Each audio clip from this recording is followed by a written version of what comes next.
Look at this guy. He's so deep. Look how deep he is. He's contemplating those houses on that golf course of life. Hermeticism is a philosophical tradition that gets its name from Hermes Trismegistus, a word which means thrice greatest Hermes. And Hermes in Greek mythology was the emissary or messenger of the gods, able to move freely between the worlds of the mortal and the divine. He was associated with the planet Mercury, as well as the caduceus, which is the famous symbol of a winged staff intertwined with two snakes. He was the protector of thieves and the god of wisdom, as well as the equivalent in ancient Egyptian mythology to the god Thoth, scribe to the gods, accredited with inventing writing, the god of science, magic, art, among other things. So that's quite a resume. Not to mention, he was often presented as the son of Zeus, the king of the gods. Before we start, I'd like to say that when it comes to interpreting ancient mysteries, the symbols often have multiple meanings, so please keep that in mind. For example, if we look at Christianity, we can use any religion as an example if we wanted to, but let's take Christianity. Some would say that there's more to the biblical interpretation than just words, as one must understand their symbolic meanings to uncover the deeper context of what is being communicated. Christianity also consists of ideas and traditions that predate the time of Jesus Christ. For example, the Christmas tree, a symbol that was adopted from earlier traditions. Okay, enough of that. Enough. Good morning, good evening, good afternoon, and welcome aboard. Whoops. I'll just drop that. Welcome aboard Dreamy Dreamland with Sensei Al Bob. Hey there, MJ. How you doing, sweetie? And it all looks good. So my few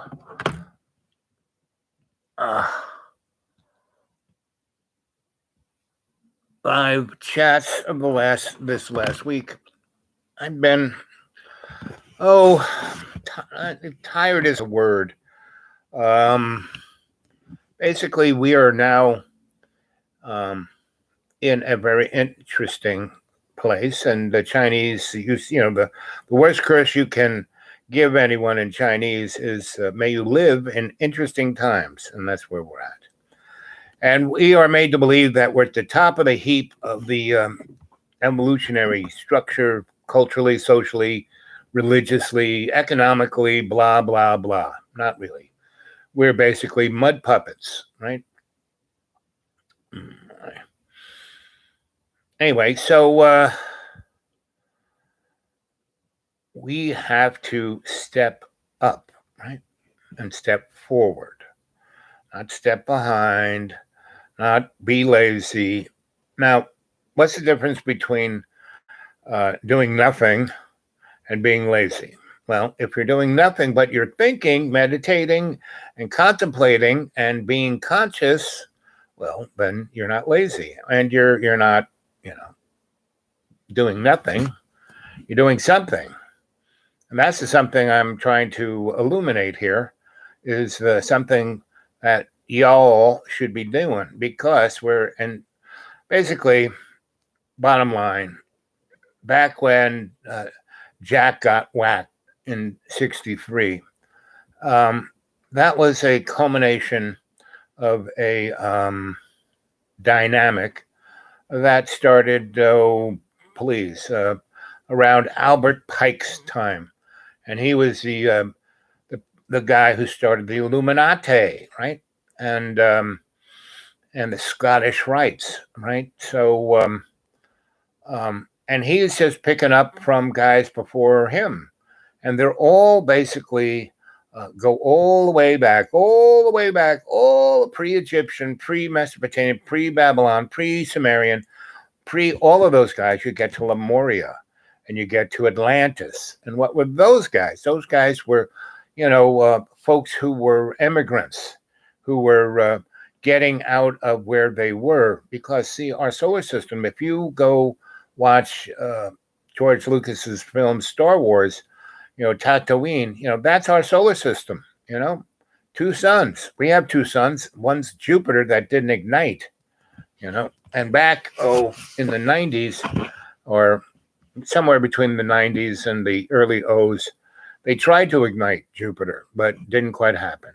All these pinheads keep trying to do stuff that, it's old hat, and they want to relive, the old. It's like a Woody Allen movie, pretty much he's been remaking Annie Hall, and Annie Hall is all about, living your life in the moment and not, tomorrow and tomorrow and tomorrow. And that's where we're kind of stuck, in the tomorrow and the tomorrowland, right? So what are we going to do about it? Well, all of you need to breathe, consciously breathe, get all of that gunk out of you, breathe in that prana, put your feet flat on the ground, don't cross anything, and let your chi flow. Let that current go from your prana into your chi, that's Gaia, Mother Earth, and you become all our relations, right? You're not an individual. Your life isn't all about you. It's about the we and me, all our relations. And the guy I opened up with, he's an interesting guy. Robert Cipher, something like that. So he does, he's obviously a scholastic, right? And because he's that existed in places like Europe and incorporated into a religion that was disseminated during the Roman Empire. There were also other elements that were incorporated into the organized religion that came from a time in remote antiquity, such as the cyclical pattern of the stars and zodiac, a subject which is called astrotheology, a word that comes from the Greek word astron, which means star, and theology, which means study of God. So it's the influence the stars have on religion. Actually, it's not the study of God. It's the study of the meaning to life. See, that's why I don't, I'm very, I want to use the right word, right? So, ontologically. And so, and I don't want to be pedologic about it either, right? And, or xenophobic, or any of those phobics, right? I don't want to be, my religion, you don't believe in what I believe in, you must die. No, I'm sorry. Because, come on, no one on this planet even has a clue about what's going on, right? And do they try and do better? Yeah, some do. And that's why we're still here. There's a handful of folk who try their best to be their best, right? And they are right now going from trying to doing, right? And a number of you on the cadre line here are doing your best. Like Madam MJ here, she is doing her best. I can see it, right? And there are about of the 500 or so who are on this chat at any one time. You should really start talking to each other, right? And building a community, a cadre, because that's what's going to be needed. And you don't have to start a movement. You can in your own little neighborhood. You can start book clubs and potluck dinners and a cafe and a salon and an art gallery or whatever, right? Whatever floats your boat, as long as you're building community, right? That's all that's needed. As long as you're finding like minds to be better, to do better. And man, when you do better amongst a group, it takes off, right? It really, really ignites, right? So that's it's like the neutrons in a neutron world, right? So that's kind of where we're at right now. And the the powers that shouldn't be are just hanging on by their fingernails. And you can tell that they are because, every time someone steps up to try to elevate, enlighten humanity, they get stepped on, And that's, if you go read Dante's Divine Comedy, that's kind of what it's about. My writings are, if you go to xratted.blogspot.com, you might find them, and look in the Blogspot universe for Griot Publishing, and it's spelled Griotte, right? I misspell everything, right? On purpose. Griotte, and sometimes I spell it right, just by mistake.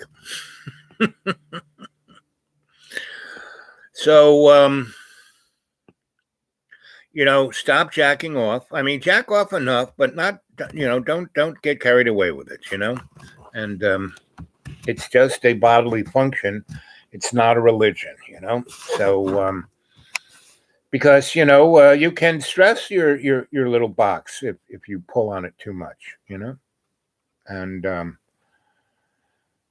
make sure you use the right olive oil, virgin. You got to use virgin, right?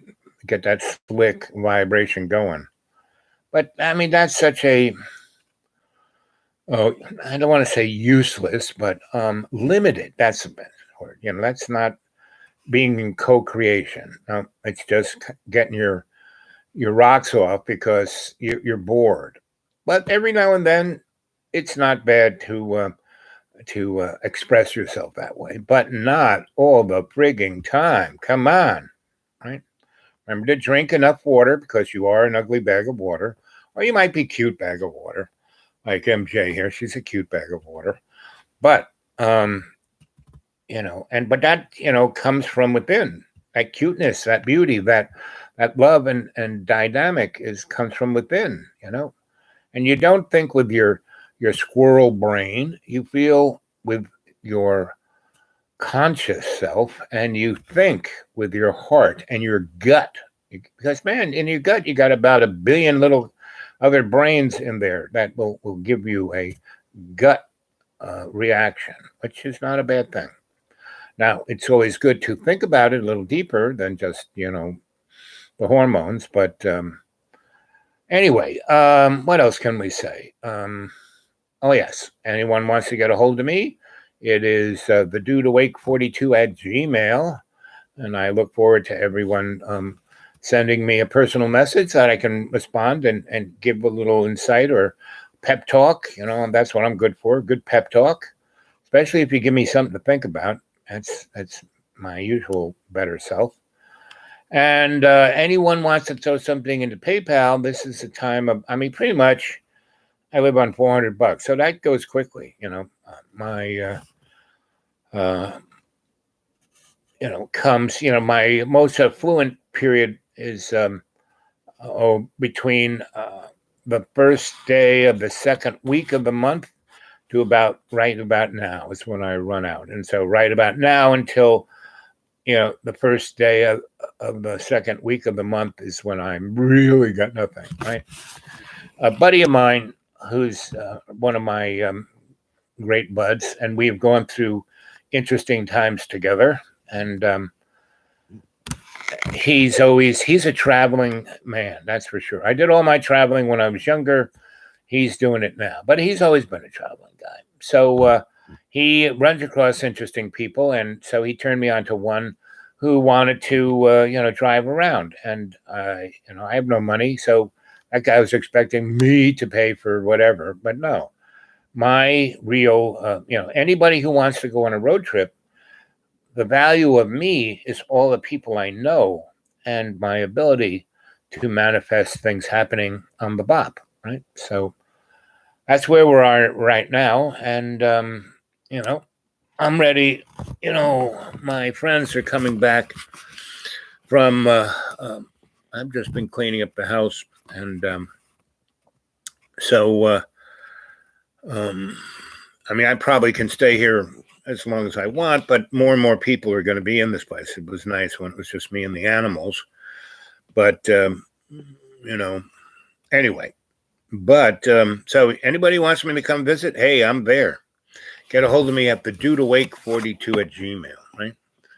And if you're in America, leave me your phone number so we can talk. And if you are in foreign lands, which most people who get a hold of me from Gmail are in foreign lands, and the WhatsApp does very nicely for me. I got that installed, and all you got to do is get a hold of me. We talk a little bit on the old Gmail, the dudeawake42 at Gmail, the dudeawake42 at Gmail, the dudeawake42 at Gmail, all lowercase, all one line. And if you would help, send something on PayPal, that would be really appreciated. And all those who do, I appreciate it. It still seems to work. So there you go. What else can I say? The last story I really talked about was my time in Brazil, hanging out with the Nazis, right? The Doctore, who back in the 30s had basically perfected, creating clones, he was, Dr. Murray's Island, H.G. Wells' book. He did that, right? Everything that H.G. Wells was writing about, the folks who and see, when I call them Nazis, that's just what you know them as, right? There was a Thule Society. There were many other esoteric societies that went back hundreds, if not thousands of years, that became elements of the Nazi party, National Socialism. And that was just a vehicle to drive the wars, right?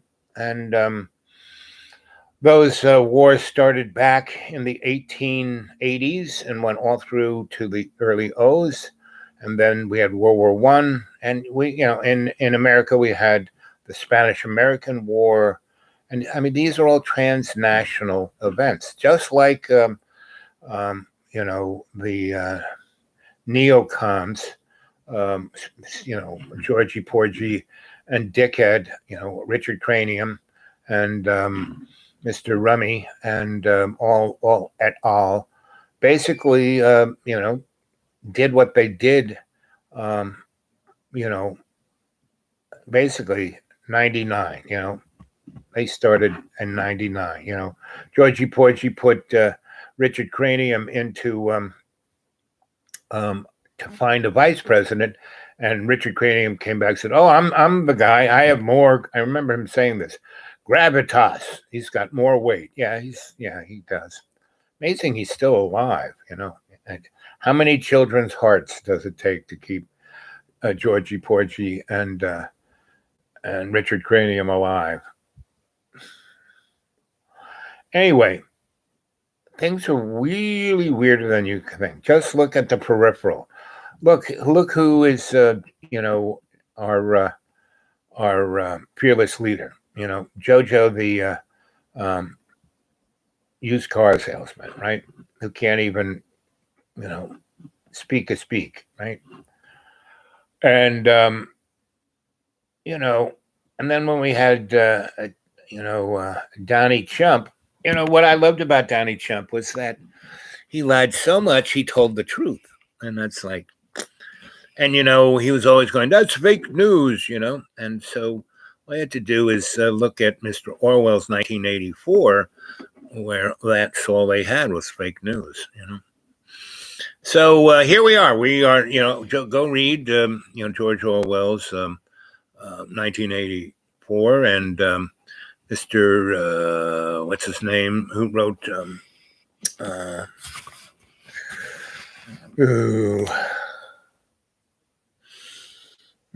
Doors to Perception. He wrote that, but what's the one he's really famous for? I forget, but it's where everyone's smacking up on the happy juice.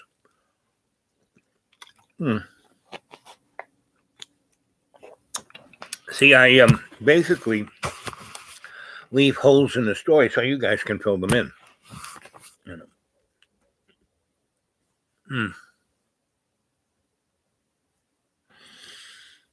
Brave New World. That's what I was thinking of. You know, and all of those things are stories about what's going on.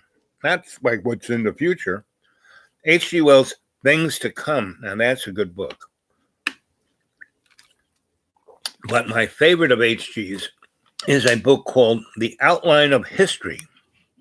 That sold more books in the early part of the 20th century than anybody else's book. I mean, he was the most well-read guy. And not for, Time Machine or Invisible Man or Dr. Island Moreau, not for, what else did he have? Oh, War of the Worlds, Those were, and those were not science fiction, science fact novels, because he was a scientist. Well, Jules Verne was just a, imaginary kind of guy. Did a great job imagining things, but he was not coming from the scientific mode like H.G. was, because H.G. actually was a scientist. And H.G. also came from really, really, really poor folk. So he knew how the other half lived. And so here we are, 21 minutes and 55 seconds. MJ is still there. Somebody's still there. I have a hard time going on and on and on without some kind of influence from the chat here.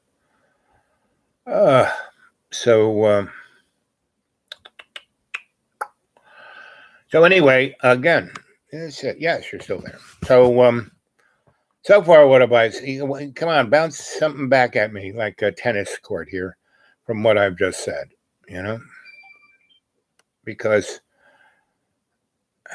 kids, between now and between now and 2022 and the election of 2022, and 2022 is only 15 days away, something like that. So, the year is almost over. And I said this last year at this time, kids, if you thought 2020 was wild and crazy, 2021 is going to be a roller coaster ride compared to that. And, 6 days into 2021, what happened? On the sixth day, right? So, we had a pooch, right? Which was a soap opera, which was kind of, I see the thing is, Republican Democrats are just two wings of the same corporate oligarchy, plutocratic, fascist state. That's what we got, right? And they have, and the pyramid, they've been standing on. I mean, look at our dollar bill, right? It's a big eye of Horus there on a pyramid. And what is that? The pyramid is the sack that's holding all the crap together. And the crap is the system on which we all are ruled by, right? And the system isn't like democratic or fascist or communist or any of the above. No, it has a higher denote. And we don't have a clue. Everyone, I believe in this. I believe in blah, blah, blah, blah. Right? I believe in blah, blah, blah. I believe in blah, blah. And I know beyond a shadow of a doubt that blah, blah, blah is it. Not quite. So 2022 is going to make 2021 look like Mary Poppins, like a stroll in I heal the lies all around the music. So what I am foretelling is the Republicans are going to just have a landslide, right? And that's what they wanted, and because the Democrats didn't do squat, and because they put JoJo in, right? It was pretty obvious. He the first time he has a little debate, his eyeball explodes, meaning the little chip they put in there so he could read, and seem like he was semi-human, exploded, and that's why they had to keep him in the basement, because, because they can't let him go. Just look what he does when they let him go. So, and what's her name? Cammie. She's a. I can't even tell you what she is. What do you think she is?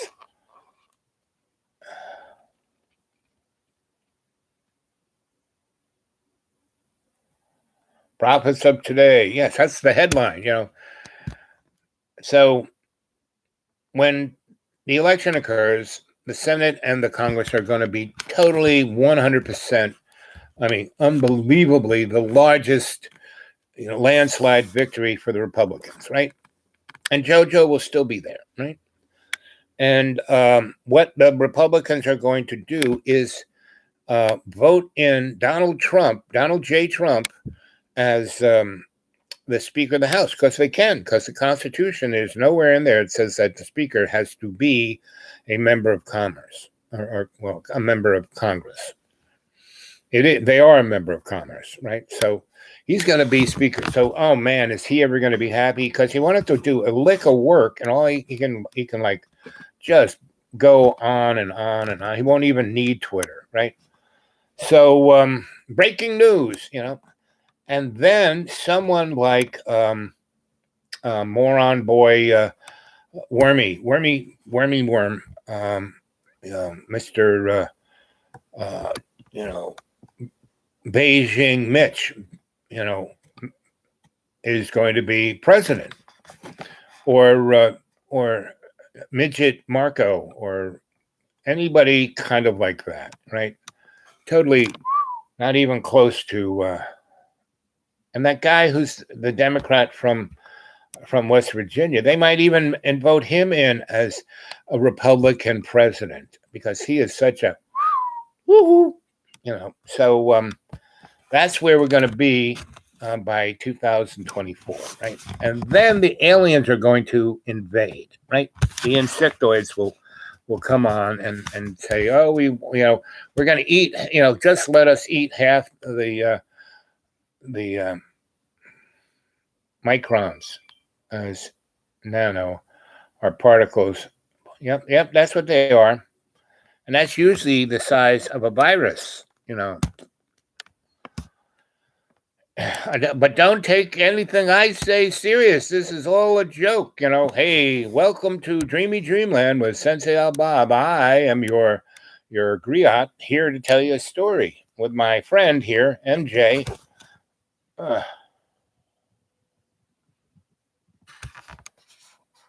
Yeah.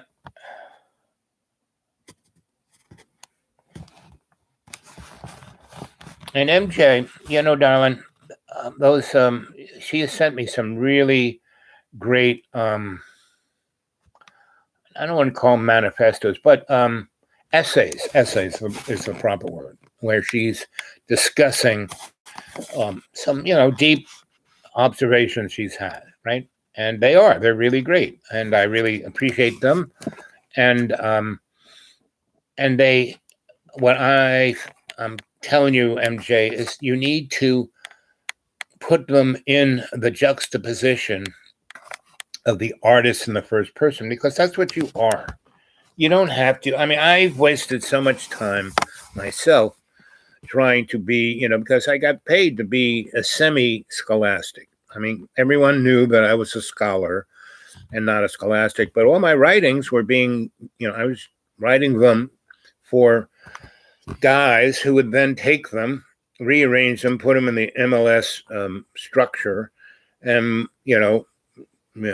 pan it off as their big essay, their big pieces, which was fine, because A, gave me access to information that most people don't have access to, paid me really well, put me in an environment that I love, meaning the ivory covered halls, and let me do what I want to do and interact with the most interesting people. And pretty much that's been my life's path, interacting with the most interesting people, like Madam MJ here. She is a pretty interesting person, right? And I look forward to seeing you eye to eye, MJ, sooner rather than later. But we are doing relatively well on email, And anyone who wants to get a hold of me, it's the dude awake 42 at Gmail, the dude awake 42 at Gmail, right? And what else can I say? So why were you bringing up the micron? What's she? And she does this. She lays down something that makes me go and then I have to think about it. So now I know what nanoparticles are, and I know it. And she's right there. And so yes, of course, sweetie. So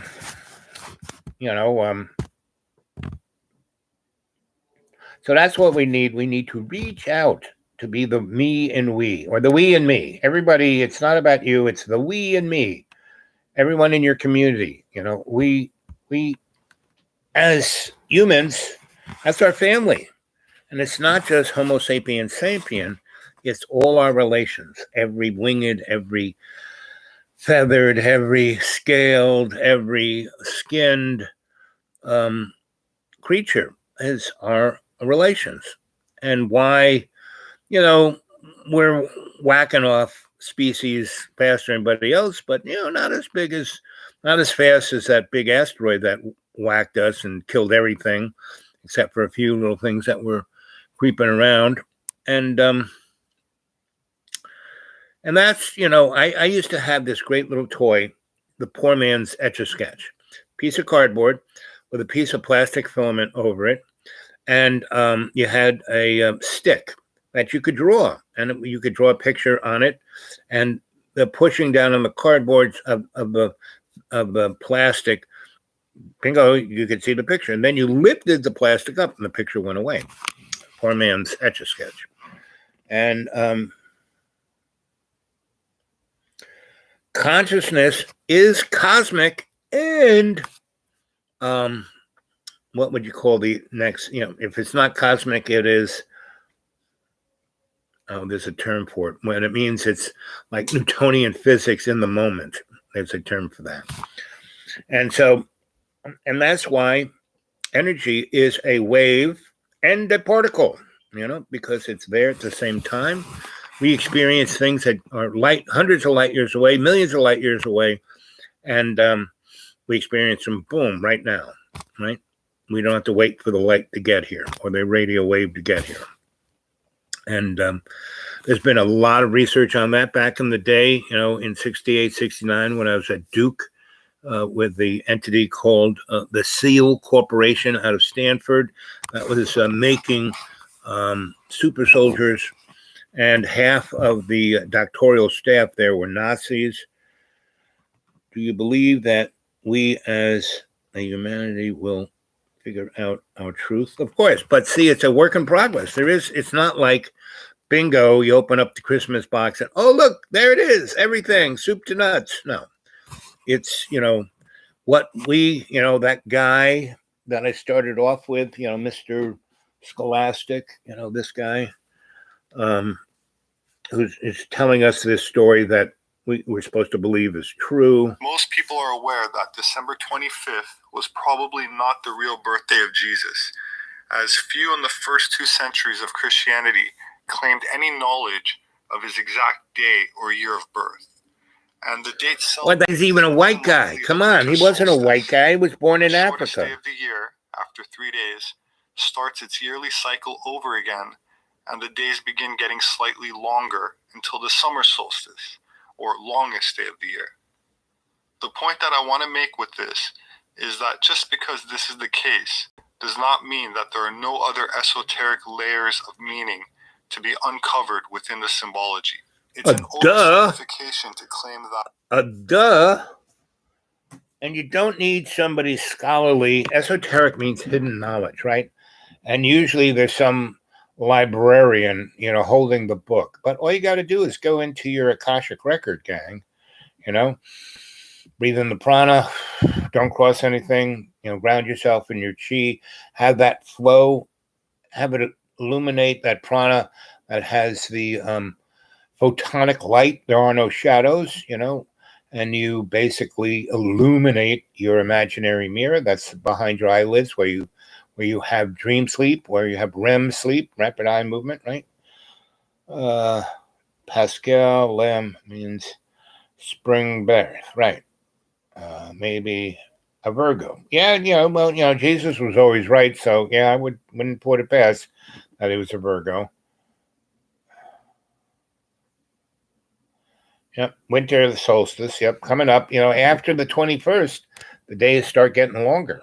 That's what I look forward. Spring. Right?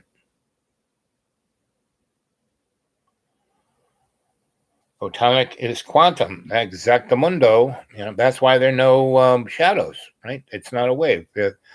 In between the peaks and the valleys of a wave, that's where you have a shadow. And you have a particle over there and a particle over there, and there is no shadow. That's photonic light. And so that's what we breathe in. And when we breathe in the prana, that's Father Sky. We breathe out all of our waste. We eliminate more waste in our breath than we do any other way, right? So here it is, coming towards Christmas, right? And basically it's the celebration of life, because 21st, the longest day of death. Everything is dead, but it's not. It's actually coming to life. That's why I like the 21st, because things are coming to life. The days are getting longer, right? And so that's what we have to realize, is that we are the decider. We don't have to be run by any religion, any government, any belief structure. No, we have faith in love's co-creation. And he was talking about the winged guy with the little stick with the two wings and the two snakes, right? That's the DNA molecule. That boy brought science and all of that, right?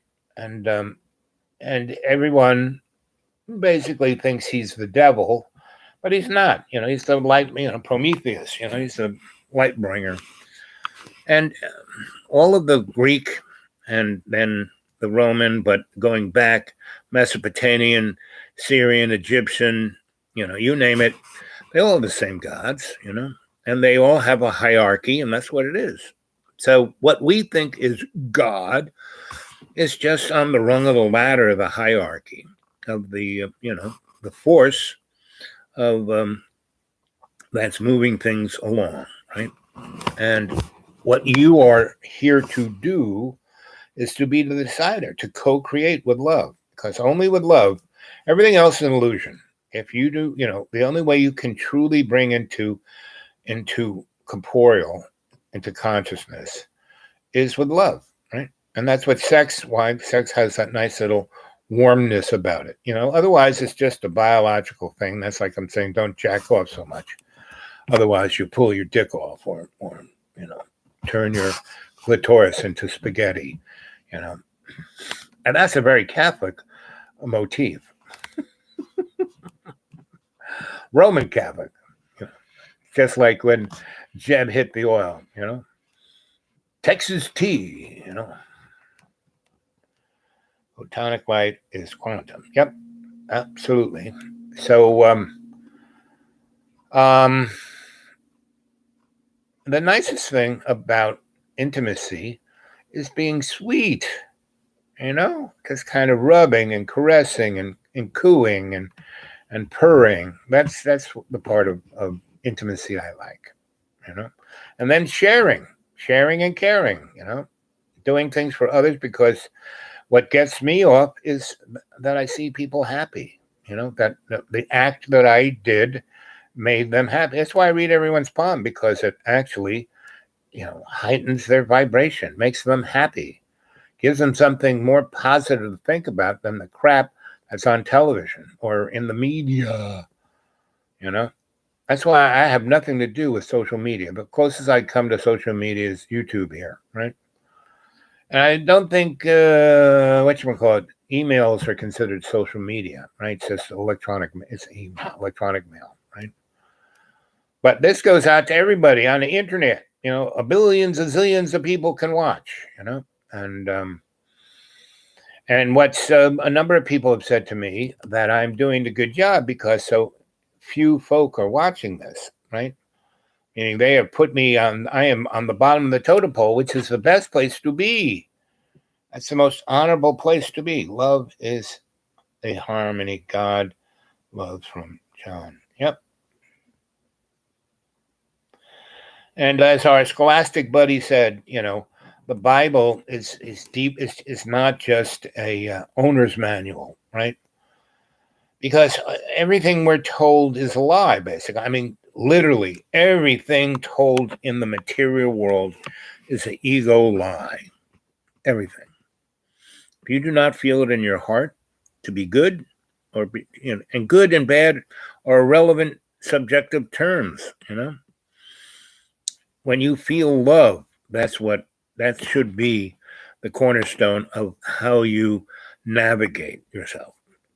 Expressing love and feeling love. If that isn't, that's co-creation right there. If that's not happening, then you're wasting it's like jacking off too much. You're going to turn that sex toy into spaghetti, And isn't it interesting how girls, the female clitoris and the penis are basically the same thing, right? It's a waist location funhouse, right? I take that from Mork and Mindy. Code in the Bible, yes.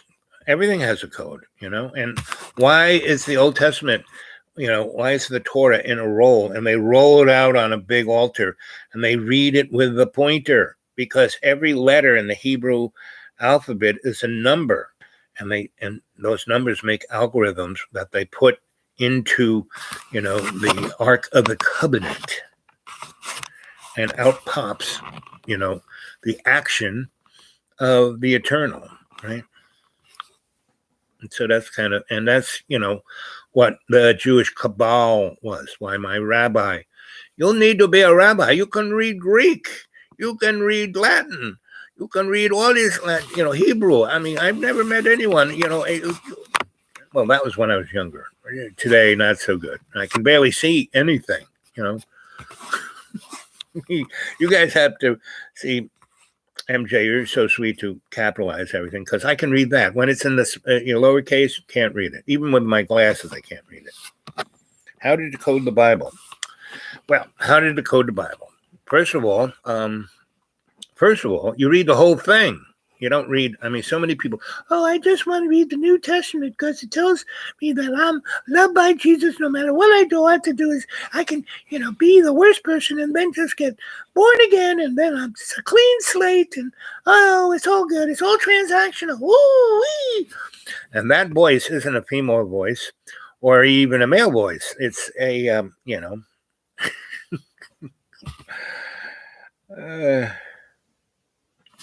yes, Dollar Tree glasses, The only problem with these suckers is they work great as soon as you put them on, but just the grease of your finger, you get it on there, it's made of like a super absorbent plastic that then everything looks like you're looking through Vaseline. It's a penthouse world. But so that's why you see me wearing lots of different glasses, because I buy a bunch of them because I lose them. I step on them. I can't see without them. And I can barely see with them. So, but the other side of the point is I never have to worry because as long as I stay within my sight parameters, I'm okay. And I feel what's going on before I see it. So that's kind of it. So, so what I'm asking everyone to be is consciously aware and consciously have conscious intent about everything you do, about how you wipe your butt, you name it. Be thinking about it instead of just doing it automatically, like robotic. RX-1s. But these are $1 a piece, so that's all I can afford. I lose so many that, I remember buying expensive glasses when I had money, and I'd lose them like that. It's like, even when I had little things to put around my neck, still lose them. And it's like, because the universe is constantly telling me, be more aware, buddy. So, that's why I have to do everything very consciously, right? Do this, do this, do this, do this. And I don't get stuck in the laundry list, just what's right in front of me, and I do it till it's done and then move on to the next, on to the next, on to the next. That's conscious intent about everything I do.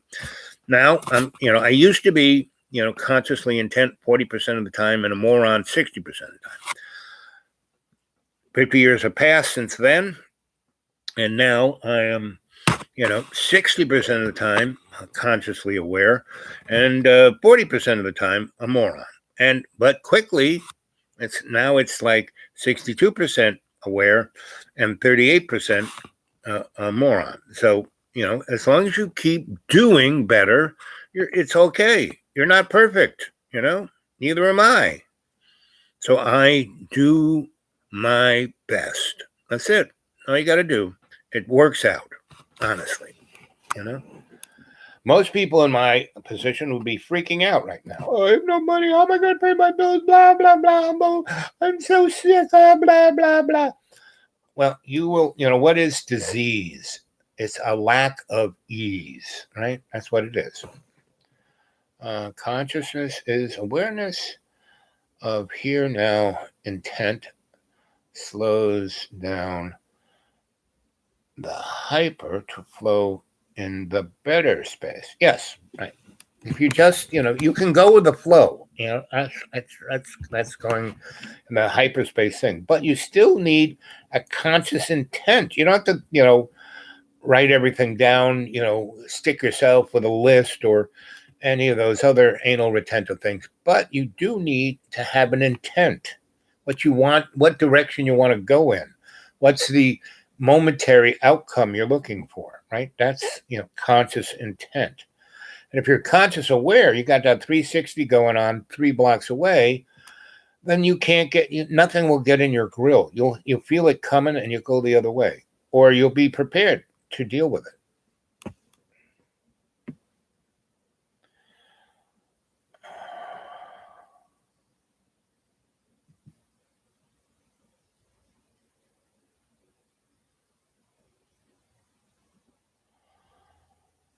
It's the grace and gratitude of humility and hospitality. I mean, that's why what makes Islam such a great cultural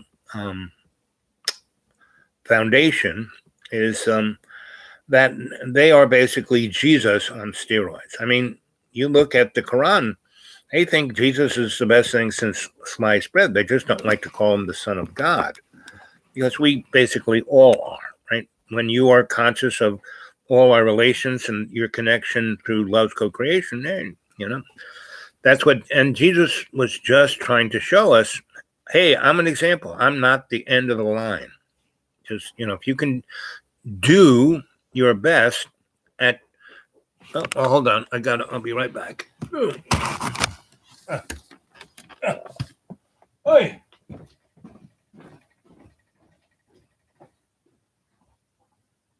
Oh, yes. Here I come.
My whole thing about nuts is I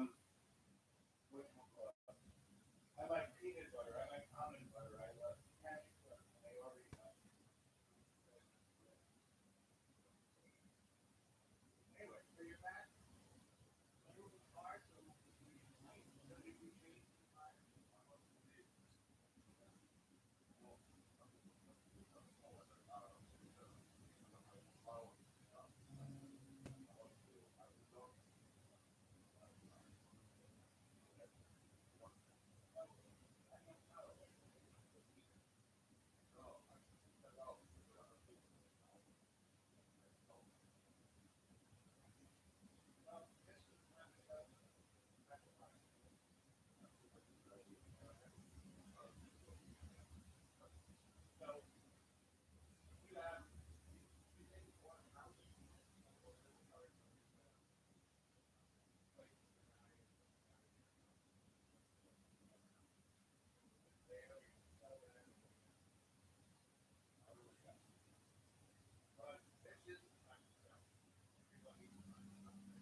Oh yeah. Okay, I'm back.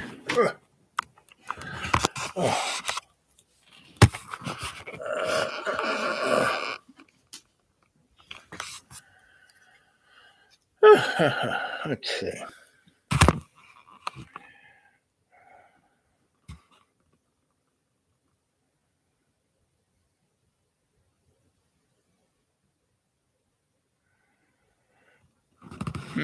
Boo, boo, boo, boo. Well, this last comment by MJ. You still there, MJ? I think you are. Do you think our third eye is the specialized energy or the the Hopi Blue Star Eternal? Well, it's all of the above. It's definitely an organ. We have a right here in our pineal gland. That is the little radio connection to the server of our soul. And so that's, yes, we have a third eye. We have many, if you go into state, and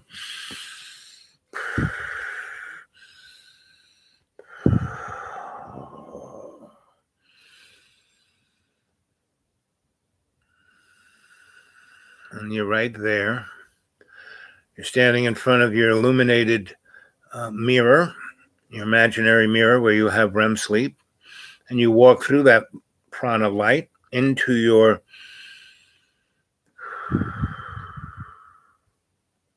Akashic record, right? Where your library is, your subconscious mind is your library. And you walk in and the fireplace is in front of you and all the stone around you are actually big books, and you sit down at your reading table, and to your left is your librarian, your animal totem, and your guardian angel. Your librarian brings you the information. Whenever you get stumped, your animal totem's there to be your griot, tell you a story about it, and you always got your guardian angel watching your back. So that's what your Akashic record is.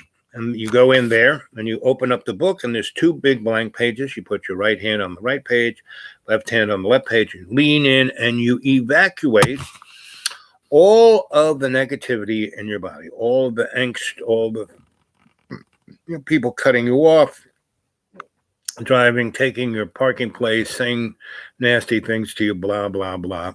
You evacuate all of that. So there's no longer in you. Then you close the book. And when you closed it, all of that evacuation's on those pages, and it looks like a Rorschach ink blot, right?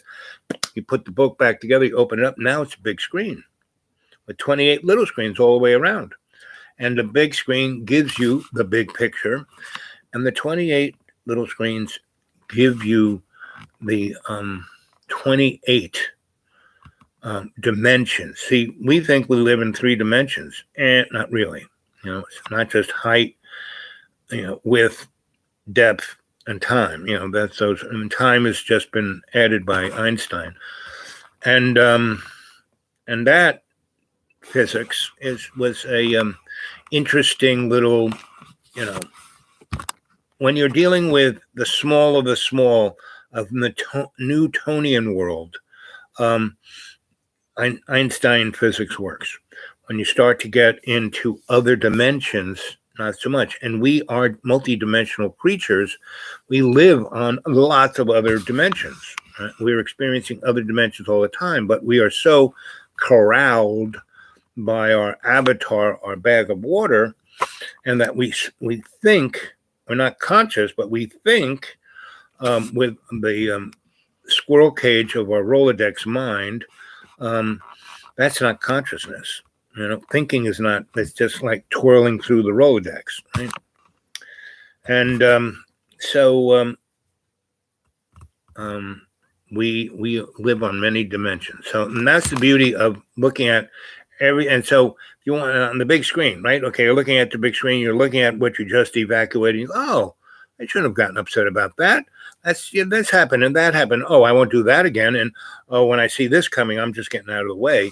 I mean, that is having awareness, and that's what your the Akashic record is really great for giving you conscious awareness. And then you can bring it into having conscious intent. And you can take your fingers and move up and down the edge of the book. It's a gold-leafed edge, and you go up and down. It's like a mouse. So you can go through all of your past lives, right? And a great time to practice this is, as a beginner, is you do it before you go to sleep. All that crap that happened to you during the day, you just evacuate it into the Akashic record, and then you look at and put it into perspective, and then you go deeper into other matters. You can, by going up and through your Akashic record, you can see all your past lives. You can actually see your future. Your future is just potential. Right now, it has already occurred because we don't exist on a linear, we experience in our mud puppet a linear two-dimensional world, but in reality, we it's the Big Bang. It's all at once. I mean, everything that is all at once. That's why we're measuring it with our very limited instruments, and we're not seeing the universe slowing down. It's still expanding. I mean, if we were running by dogma and Newtonian physics, we would see the clock winding down, but we don't, right? So that's when we get into the multidimensional, the string theory, the hyperdimensional, all the above, right? And those are fun, but if you want to know about you just go into your own Akashic record and look at everything about you, and that'll give you a really good intent. So you do that before you go to sleep, and you evacuate all the crap, and then you start thinking about what you want to think about, and then you be in dream time, right? And you can tell yourself what you want to dream about. I do that all the time. I had to be conscious about that because as soon as I'm like evacuating all this stuff, I fall asleep. Like when I was, in Sensei's ashram in Putney, Vermont, we would do group meditation, which is a great thing to do. When everyone's doing it together, you baby. Better than anything, right? And so all the people who were trying so hard to quiet their minds, I'd be snoring. I mean, kind of like Homer Simpson. I mean, they really show deep meditation when Homer's like sleeping and his little tongue is waggling. That's like deep meditation. And my sensei, everyone would complain, Alice, he's making too much noise. I can't meditate, and I'd be off into the hinterlands, and sensei would say, no. Al is just in deep meditation. You guys should follow his example. And most of those, I was one of the youngest there, I think I was the youngest. I was 19 and, or 20, 19, 20. And, was I 21? No, it's 19 or 20. And everybody else were doctors, who came from, because they heard this guy was a great healer and they wanted to learn the esotericness of healing from Sensei. And no, he was more than that. He was way more than that. He was an ascended being, right? And he's like a good example of an ascended being that's not like Buddha or Jesus or Vishnu or, an ascended being would be Muhammad. He was the, the prophet, right? And the other one was Saint Germain's a good example of a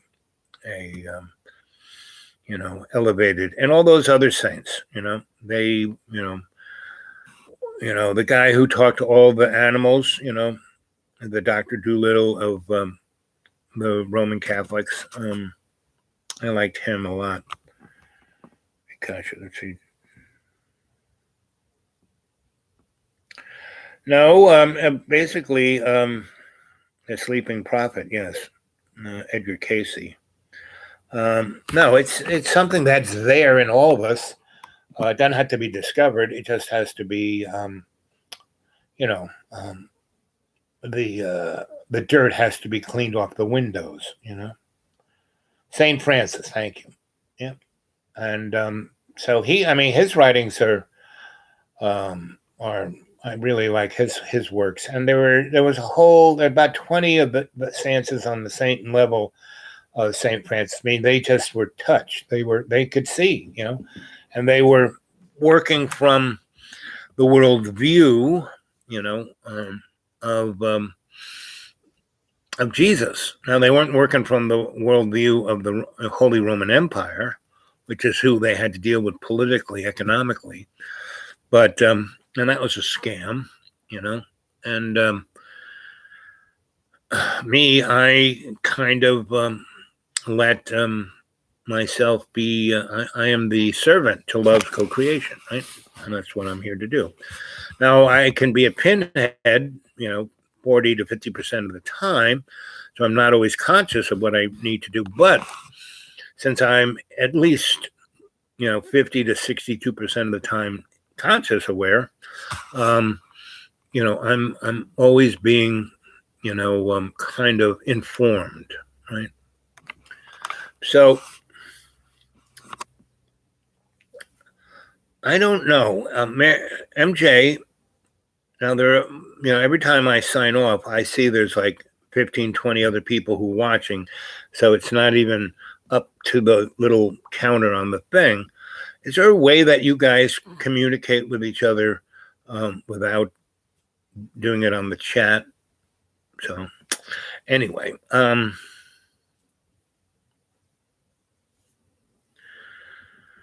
who else? And the other interesting thing is that the women. So between the 9th and the 16th century, women, I mean, really up until 1903, women were property. They were like slaves, right? And so if you were the daughter of a duke or a king, you were a princess, right?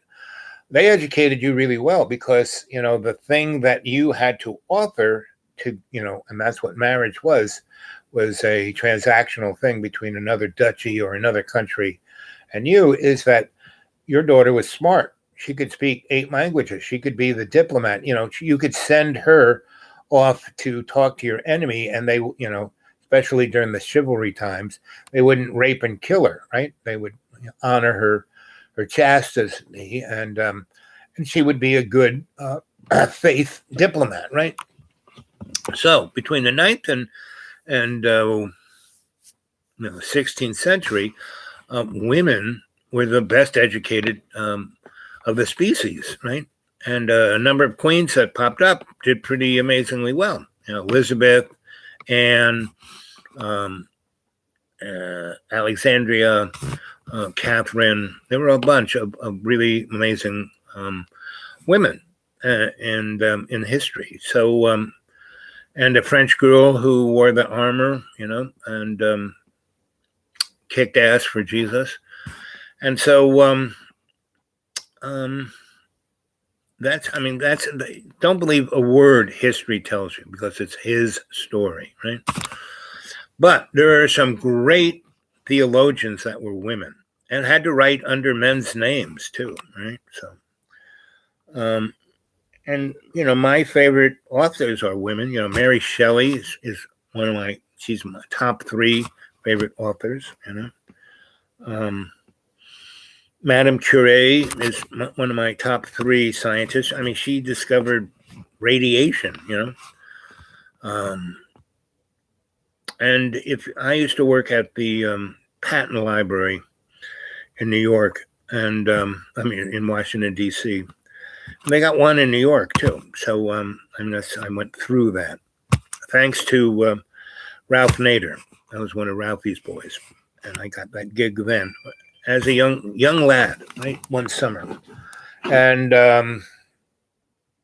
so I had a co-worker who was really smart. Really, I mean, he was in his 20s, and he worked. He was the legal character who went through the paperwork of not only patents, but people applying for nonprofits. So that's why I learned a lot about that. But what was really interesting, since I had the role of, I could go look at all the patents all the way back to the beginning of our country, and Dr. What's his name, Mr. Kite Boy, Anyway, you go look at all the patents, and you can see that most of the things were invented by black people and women because they were the ones doing all the work. Like the McCormick Reaper. That was obviously because you see the handwriting of the description of the patent. It's a beautiful feminine handwriting. And the only place that Mr. McCormick's handwriting, which is a sloppy, you could tell that he was drunk, was where he signed it saying that he owned it, right?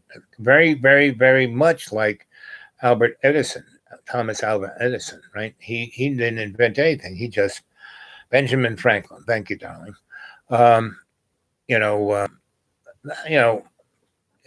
One of the major reasons our planet is in such a disarray is thanks to Thomas Alva Edison, because he was all about the Benjamins. He was all, and so was good old Ben Franklin. Why do you think $100 bill is? Why is that's the value of Benjamin Franklin. He was very thought of as a valued character of the founding fathers. Look at George Washington. What's he on? $1 bill? That's all he's worth. So. And Andy Jackson got on a 20 because, he did his best to keep us enslaved. And so that's kind of the 411 of it all, So that's why you need to be in state. You need to be in your Akashic record, because all of this, his story, is a joke. It's a cartoon. It's a comic strip. Everything, all the religion, and that's why all the holy books are written in code, because the straight up crap that the mud puppets read is useless, right? But the average everybody else is worth, when it's in code. And the code is not so much even written down. It's what you get from the energetics of it, right? Everything's energy, right? Not written down. Everything is energy. So it's 9:57. I've been doing this now for an hour and 15 minutes, and MJ, you're the best. You've stuck with it all the way through, and you commented really well. So how are you doing, MJ? What's your biggest question of the day? That's what I'm looking for, is your biggest question of the day.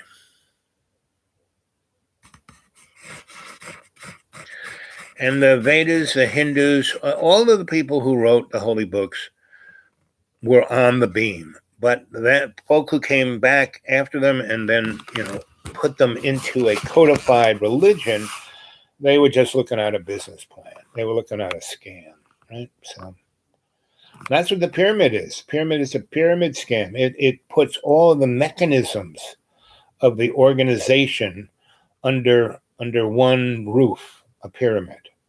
And what's happening to the powers that shouldn't be right now is that they are, it's the difference between the normies and the woo-woos, right? And if you go look at my good friend Cliff Hyde, he's doing a very good job at describing that, and he did a very nice one describing the system attack. The systems on systems on systems. And so we're now, right now, with the advent of AI, no one's running the book. So the powers that be are will be blindsided by what's going on, even though they think they got it all covered. That's the most interesting, amazing time. It's that we have we've survived. I mean, I can't tell you how many, more than 100 times, someone who had the launch codes tried to bring oblivion, nuclear war to this planet, and every time it was thwarted. So something very interesting is definitely on the hook. That's why I'm not, worried about anything. I don't, I'm not anxious about anything, because I'm here to serve love's co-creation. That's all I'm here to do. And I'm doing a pretty good job at this, And and there is no codified punch in, punch out time or anything. I just kind of do what I can do. I do my best. I don't try and do my best. I do my best, right? And that's all we are asked to do, is do our best with love's co-creation in our heart, and every day in every way, we take that piece of the earth and we make it stronger. That's all we got to do, right? No big deal, right? And you get the job done. So anyway, that's what I've got, and I'm going to take a little break right now. So MJ, I'm going to leave you, since you're the only one still hooked up. I want you to think about what and where the big picture is. What question you want to ask me? So I'm going to take just a little.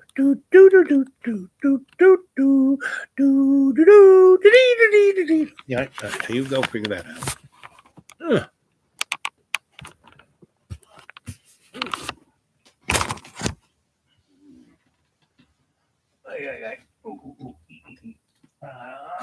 Oh.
So what do you got for me? Do you believe this pandemic is a population scam?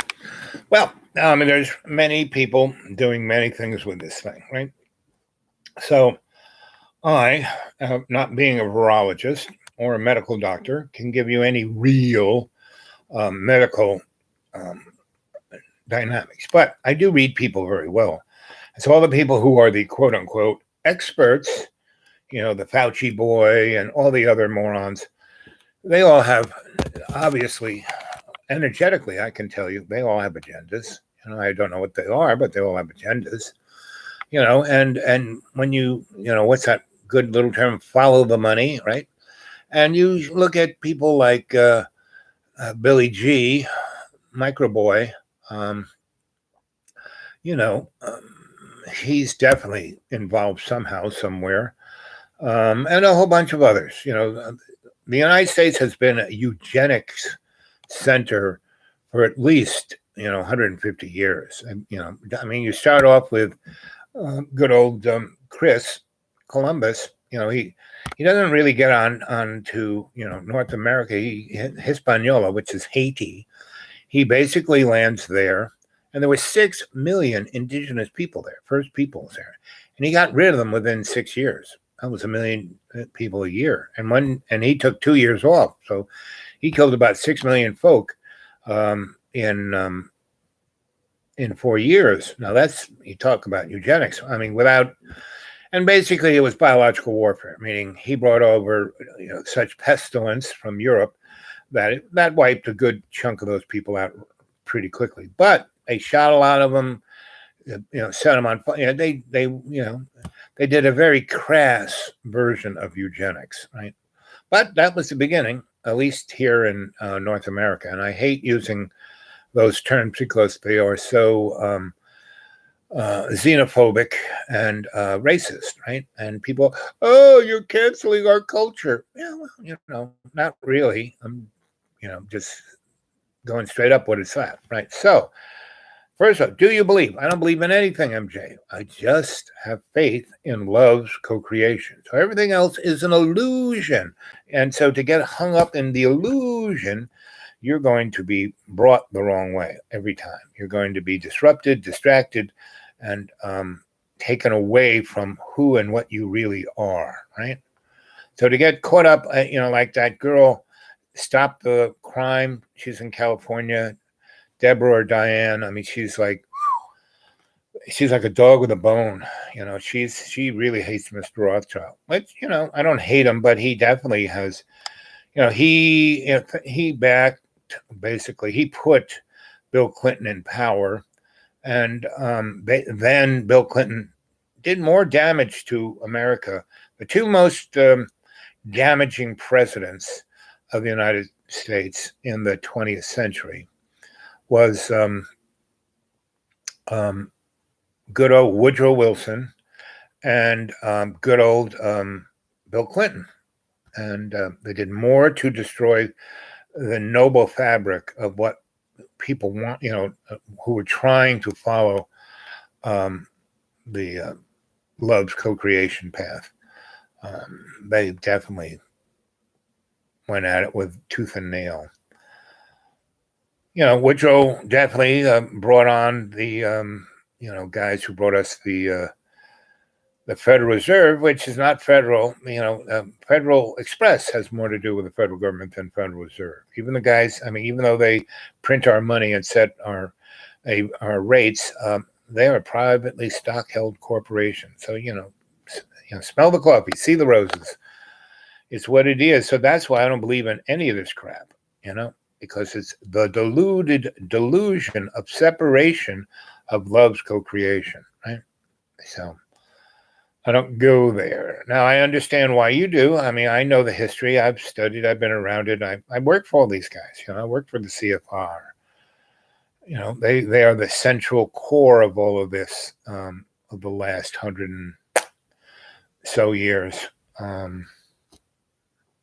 But every person who has a position of power, financially, media, education, politics, they all come from the CFR. Every president is, just like the Bilderbergs is more a transnational. CFR is more, the American center.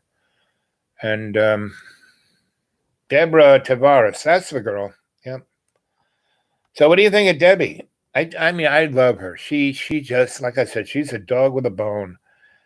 But when you get that way, and I've been around a lot of folk who were that way, and they lose themselves in that angst of all of that, right? You have to realize that none of this is real. None of this, this is a sandbox. We're supposed to, and the world ain't ending anytime soon. Sorry, kids. The more we screw with things, the more we have to deal with it through karma. And, you can either go, oh, boo-hoo, blah, blah, blah. Or, all the, so I've worked in mental institutes. I've worked in all kinds of hospitals. I've worked with people physically, emotionally, psychologically, right? Within the construct of a modern medical model, right? Through the VA and then other entities I kind of got involved with through the VA, right? That's what gave me my street cred, right? And I had a practice in New York of an alternative medicine. I taught alternative medicine. I was the first alternative medicine dude at the Swedish Institute on 10th Street. I was working for Herbert Berghoff and Uta Hagen in their HP studios. I was their technical director, and the Swedish Institute was right in the neck of the woods. And I basically, what happened was, I worked at the VA, and I was, given the task to try to build new protocols for these kids who were basketball stars one year, no legs the next, and how everyone became, not everyone, but a good portion of the folks who became heroin addicts via the Vietnam War was that they would fly them back. And if these folks came from the West Coast, they'd fly them back to the Philippines. They'd take them from Vietnam and send them into a hospital at Subic Bay, and would get them, out of their life being threatened. But they were still messed up. So then they would send them back to in the neighborhood of where their families were.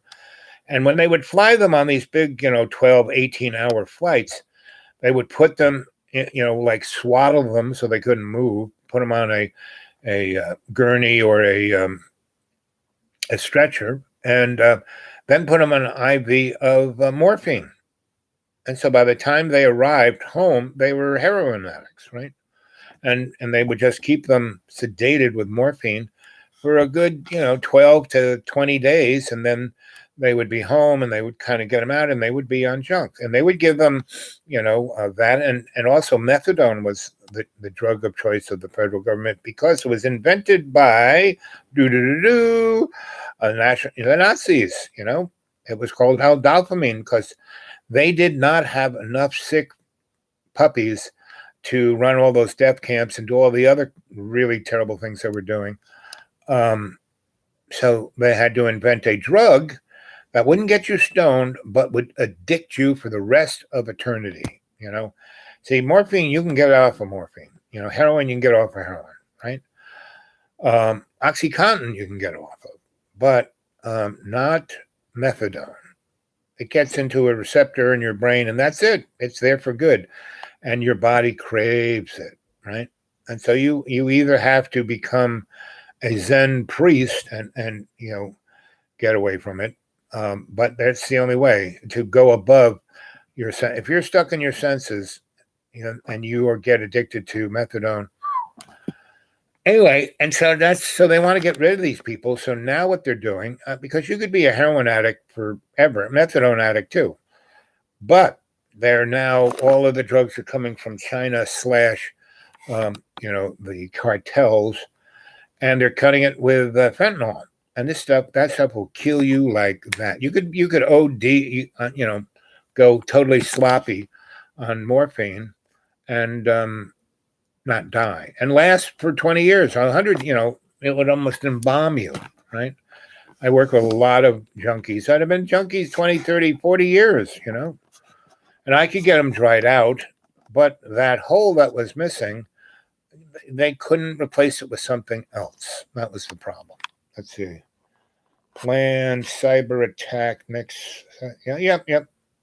And I've been saying that for a year, that the internet is going bye-bye. See you later, bye. That's why I tell everybody, hey, you should put your Sensei Al Bob on thumb drives, because a lot of you guys go back and watch this stuff. I have over 1,000 shows. My little numbers tell me I have 1.7K shows, right? Anyway, I would suggest, MJ, you should put this on a hard drive that you can buy a nice standalone hard drive for under $40, right? Or you can get a really big thumb drive for the same, and put all my shows on there. That way you got them, because a lot of people watch these shows and realize, oh my God, he's saying something other than what he's saying. Oh my God, there's some kind of energy flowing through this. Yes, it's called shaman. That's why I'm a shamanic, psychosocial, cultural, forensic, anthropologic alchemist. The shamanism, I'm not a priest, or this ain't a religion. Shamanism is a frame, a way of looking, a world view where we are all interconnected. That's shaman, right? So And then I look at your psychological profile. And what is that? That is your psyche's looking out through your limited three senses, you know, to give you a worldview. When, the world, our six senses only, and really people only use five, but our five senses only or sees 0.00049% of the universe. The other 99.99904% is we don't see. So how can we even think we have an idea close of what's going on? So that's our psychology. So friends, shamanic, psychosocial, that's social. That's your orientation. What's your job? What's your gender? What's your sex? What's your religion? Blah, blah, blah. What's your hobby? Orientations, right? Then social, psychosocial, cultural. That's where grandma came from.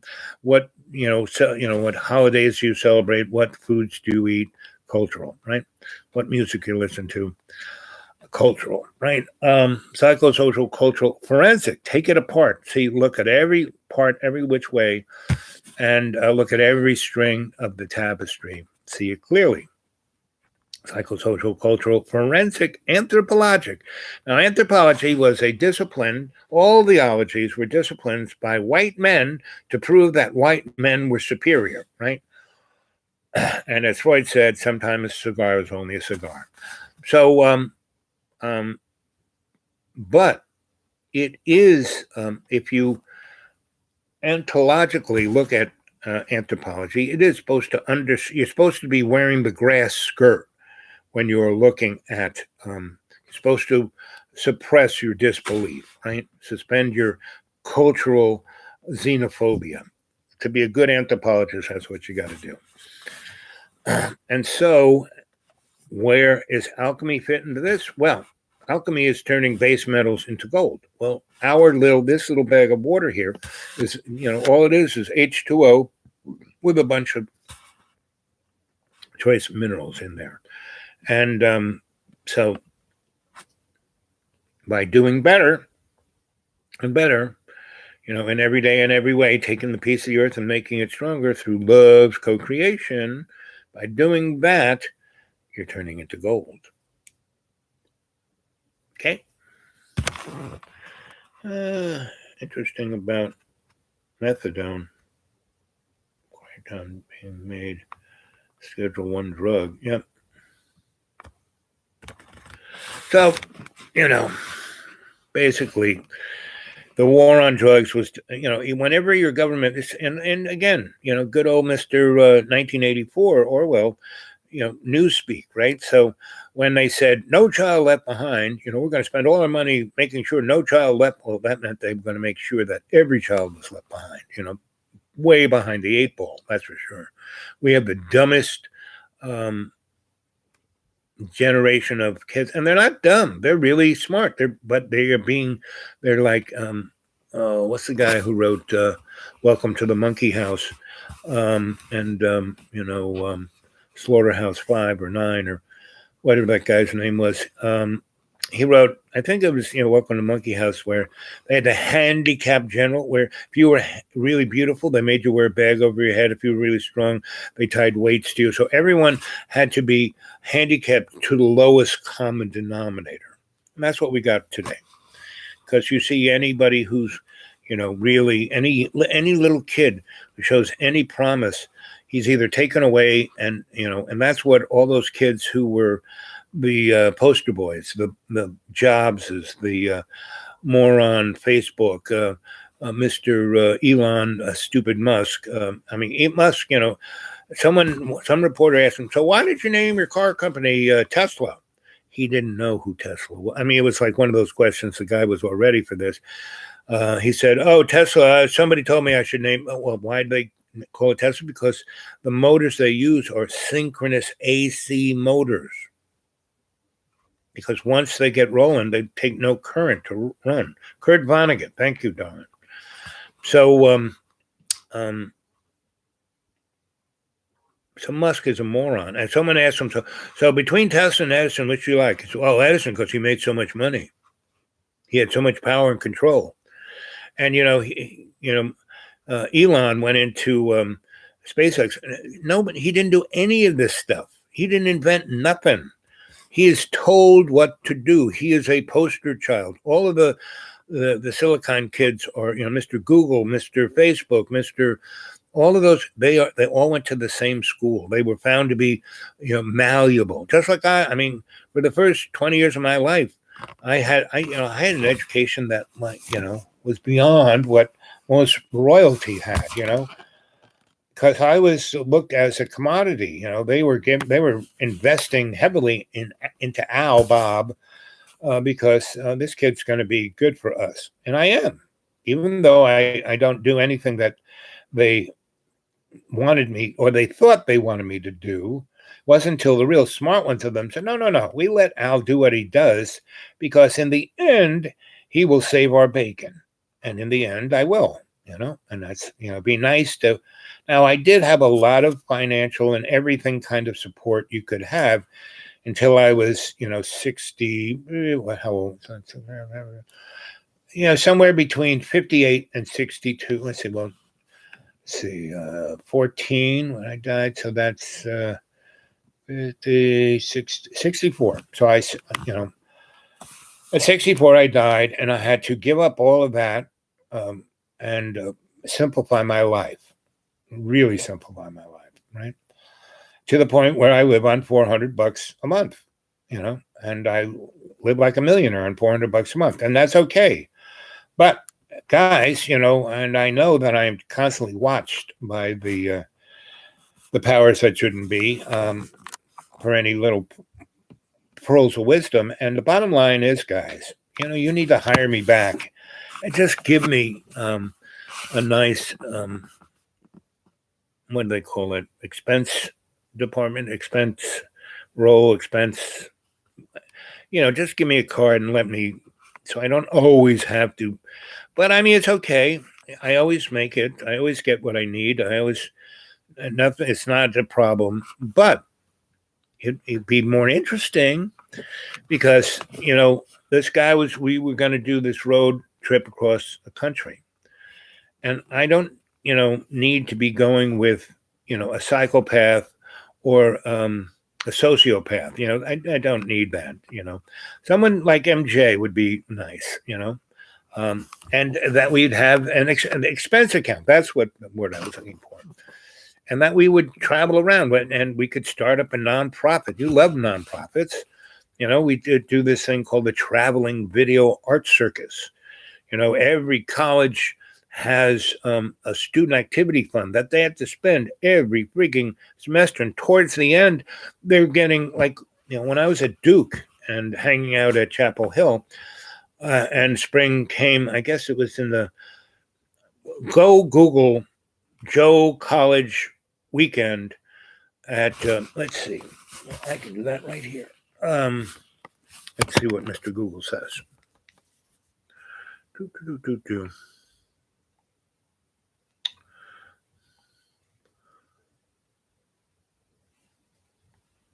History of Joe College weekend at Duke University and Chapel Hill.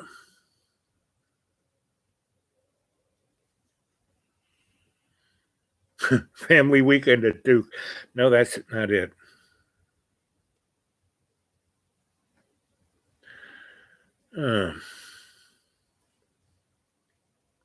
Let's try it again. History of Joe College weekend. Let's see what they say. No, it's thrown for a loop. It's looking. But Joe College weekend was this thing. I was hanging out at Duke, and also I had buddies at Chapel Hill, and they're not too far apart. That's why they have this rivalry.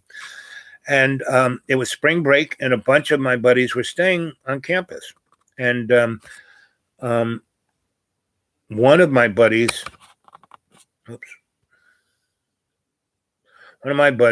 was in charge of the student activity fund, right? And he was going on lamenting that he had to spend like 60 grand, and in 1969, that's a lot of money. In the next few weeks, how he's going to do that. Well, I was working in rock and roll. Let me call up a few promoters I know, see who's going where. And I called up this friend of mine, and he said, "Oh yeah, we're coming straight right through Durham, and we got about 5 days to kill."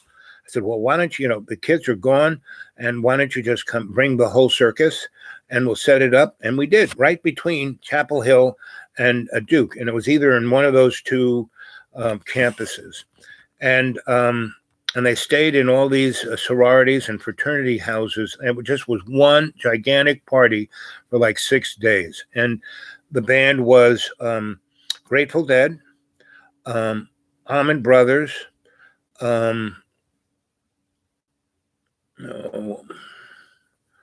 this one, well, 3 or 4 other bands that played with those guys. One was like a jazz kind of thing. I don't know if Jimi Hendrix was there or not, or Joni Mitchell, but just an amazing, like the ones I just named, on that same level. And they put up a stage. They had the colleges had all that. They just kind of cruised in. They kind of hung out. They, ate at the cafeterias. We had an amazing time. And from that point on, Joe College, and somebody brought in a lot of LSD.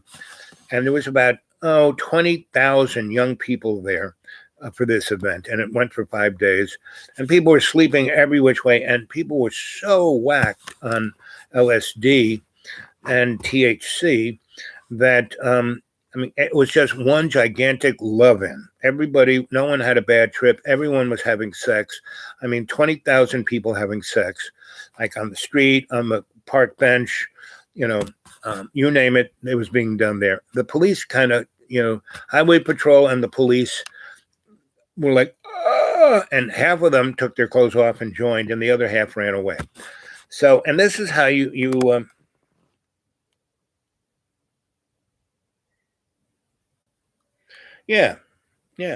AI bots. And like I said, they were, as little children, they fit the formula, and they were programmed from there on in. MJ, did you ever see a TV show that was first? It was a J.J. Abrams show that was put on Fox. It was called Fringe, right? Fringe Science. That was a very good show. It was very right on, just like the X-Files was right on. Chris Carter. Both those people were allowed to give everyone watching the TV a heads up of what was coming down. And they both gave a very good heads up of what's going down 20, 30 years before it was going. Like, Fringe is already 15 years old, or maybe even older. I think it was in the 90s or the late 80s, 90s. And, same with the X-Files. So I'm sure it's on the internet, and I'm sure you can go to the library. I used to go get Fringe. My library had the whole, 3 years, so every season I would just binge it, I'm a binge. Hey, there's Eddie M. Yo, Eddie, welcome, Ed. Ed, if you want to get a hold of me, and anybody else out there in TV land, YouTube land, it is the Dude Awake 42 at Gmail, the Dude Awake 42 at Gmail. And we can have a more one-on-one conversation. I'd love that. And so both those TV shows, X-Files and Fringe Science, it's just called Fringe by J.J. Abrams, really, and a lot of the stuff they had shows on, I actually kind of experienced. It was kind of fun to watch that. And so, because in that 30 years that I was a scholar between 1980 and, 2014, however many years that is, maybe 30 years, because I did other things too, not all the time doing that. But that was my main gig, doing that, because they always gave me a nice little place to stay, nice little apartment in the university. Sometimes I was a dorm master, sometimes I ran this, sometimes I ran that. And I was, pay to study X, Y, or Z, and I had access to all their assets, all their, their libraries, their computers, when I was at Cornell, and Cornell is like a version of a DARPA national laboratory. And there are a lot of universities that are like UNCA was another school that UNCA had more to do with exotic things than almost anything. And it was a liberal arts school, but their physics department was like, they, all their money, they built an amazing science department.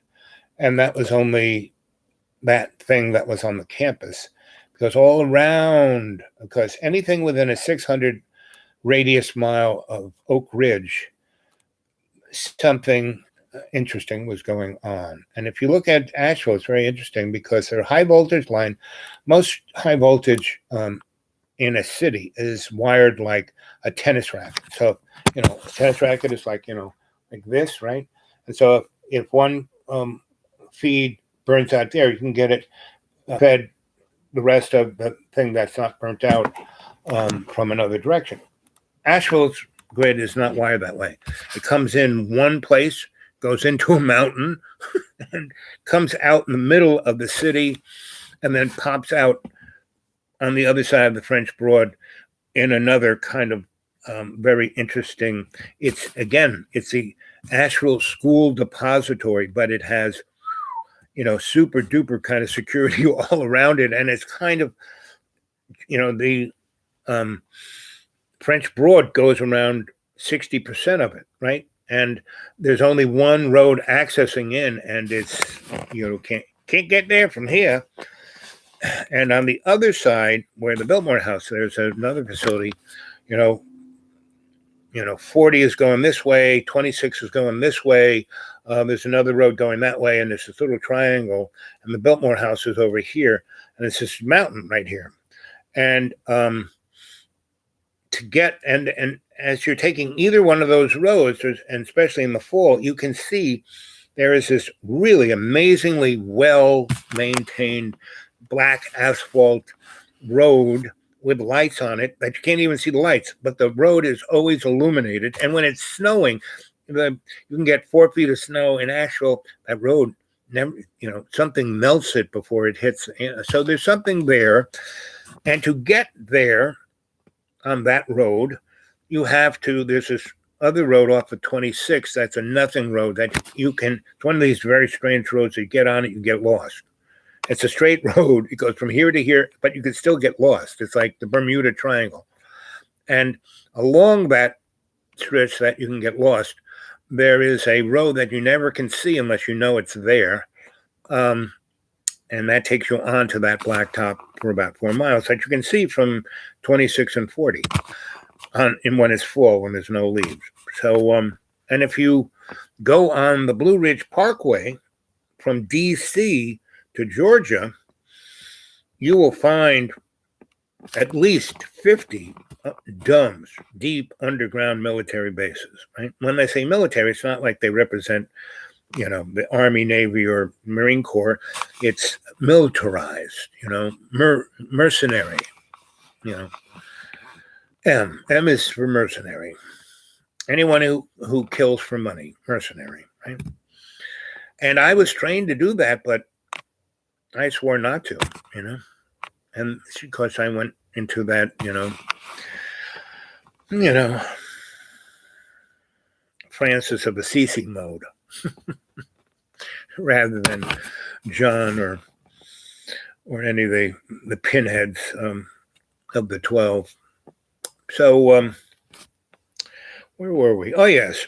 So right now is a very interesting time. And right now is if I could talk to Deborah, I would say, Deborah, you're doing a great job, but every time you go at things the way Deborah does, you're basically giving power to that thing that I hate. The man, the author that you talked about, Slaughterhouse-Five guy.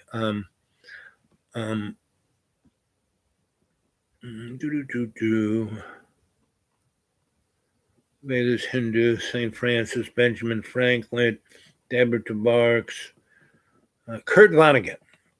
Now that guy, I heard, met him at a couple of cocktail parties. Interesting guy. Most people would go, "Oh, Mr. Vonnegut, I love your style, blah, blah, blah," and he would look at him, "I hate you. Get away from me." My kind of guy. And when I talked to him, I would act. I mean, again, I met him once at a cocktail party. No idea who the fuck he was. Just like when I met Cary Grant. I saw Cary Grant in The Bishop's Wife. You should go watch that. He plays an angel, and he does the best job of playing an angel.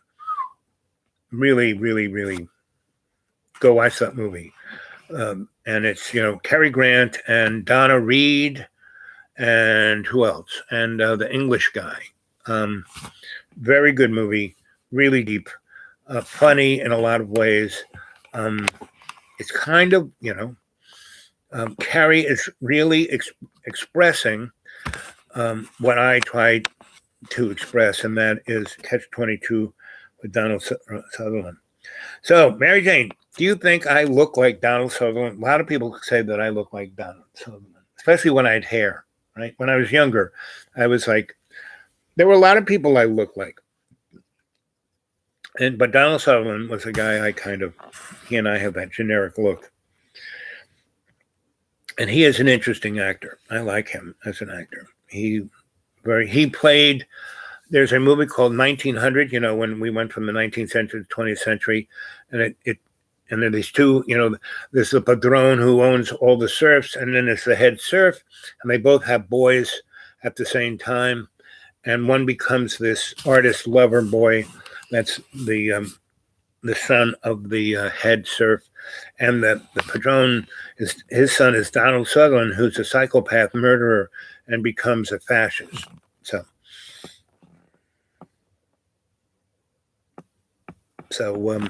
that's my favorite part of that movie is Donald Sutherland, 1900. But all the other things he played, Catch-22, he was, in Catch-22, he was Milo Mindbender, right? No. Anyway, I get confused easily.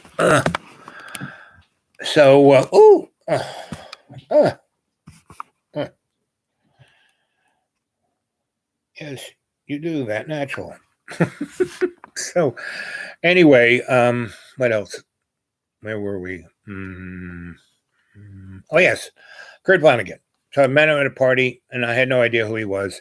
And after he was like really obnoxious, and everyone was saying he was sitting on the couch by himself, I was like, and we started talking about all kinds of stuff. And I never, ever, ever, ever, ever, found out at that night that he was Kurt Vonnegut, and that's why he was, kept saying, "I really like you, kid. You've got interesting thoughts. I like this. This is." He said, this is the most fun I've had in a long time talking to me, And so, there was a young lady there that I was trying to impress, but not even get her attention, not impress. Impress never, but get their attention. You got to get the attention, right? Impress and not so much. Because I don't depend on impressing people, just making them happy and have fun. That usually works way better than impressing, right? So anyway, there was this one young lady and pretty much women are the main motivation fact of my life. It's got me in the best places, best things, best activities, best, you name it. Women have been the best for me, right?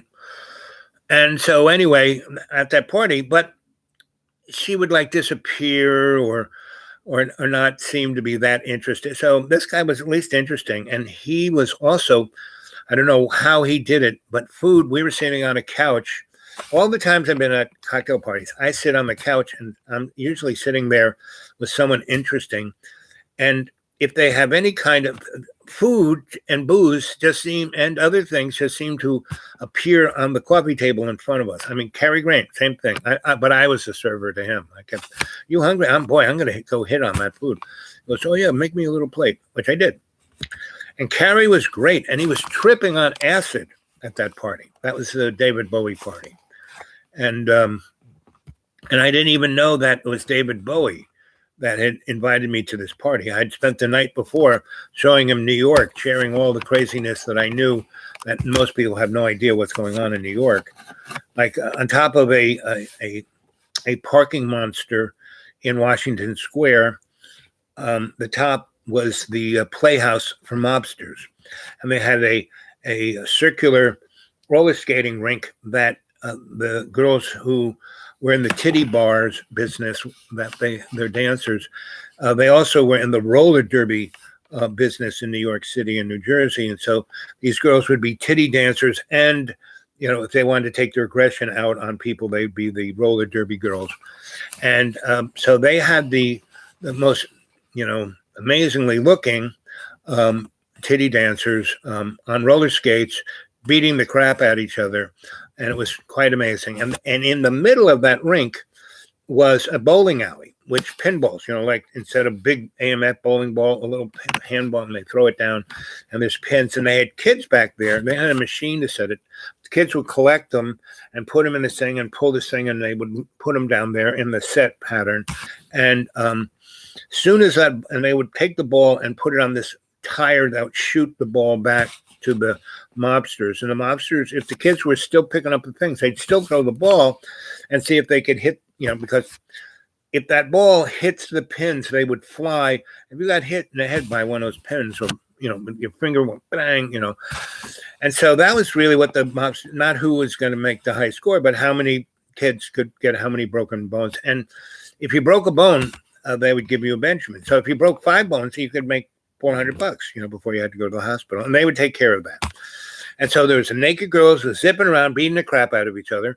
There was the pins, and there was also bocce, and on the sides they had this guy making anything you wanted to eat, and a bar, anything you wanted to drink, right? And so I took David Bowie up there. We had to take this Frankenstein monster elevator up there, and how Mike Finelli owned that, and Grandpa Stoll, his downtown business was all about fixing things like that, and I got to be the specialist on that, and so I did that until NYU bought that lot and tore it down. But it was an amazing device, because if it was just a lot, you could maybe park 30 cars there.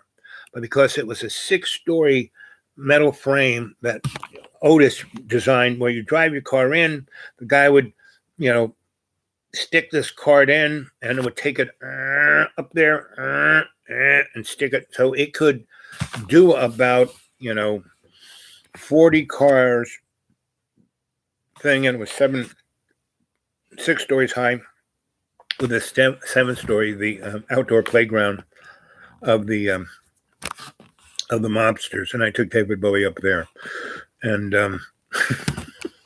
and then I took him down to Chinatown for breakfast, and then we walked up the east side while the sun was rising, and we walked over, down. He was at the Waldorf, and we walked down whatever road that's on, 50-something. Right where the park starts, Central Park, downtown, right off of Broadway, right off of Fifth Avenue. Anyway, so that's the story. And so,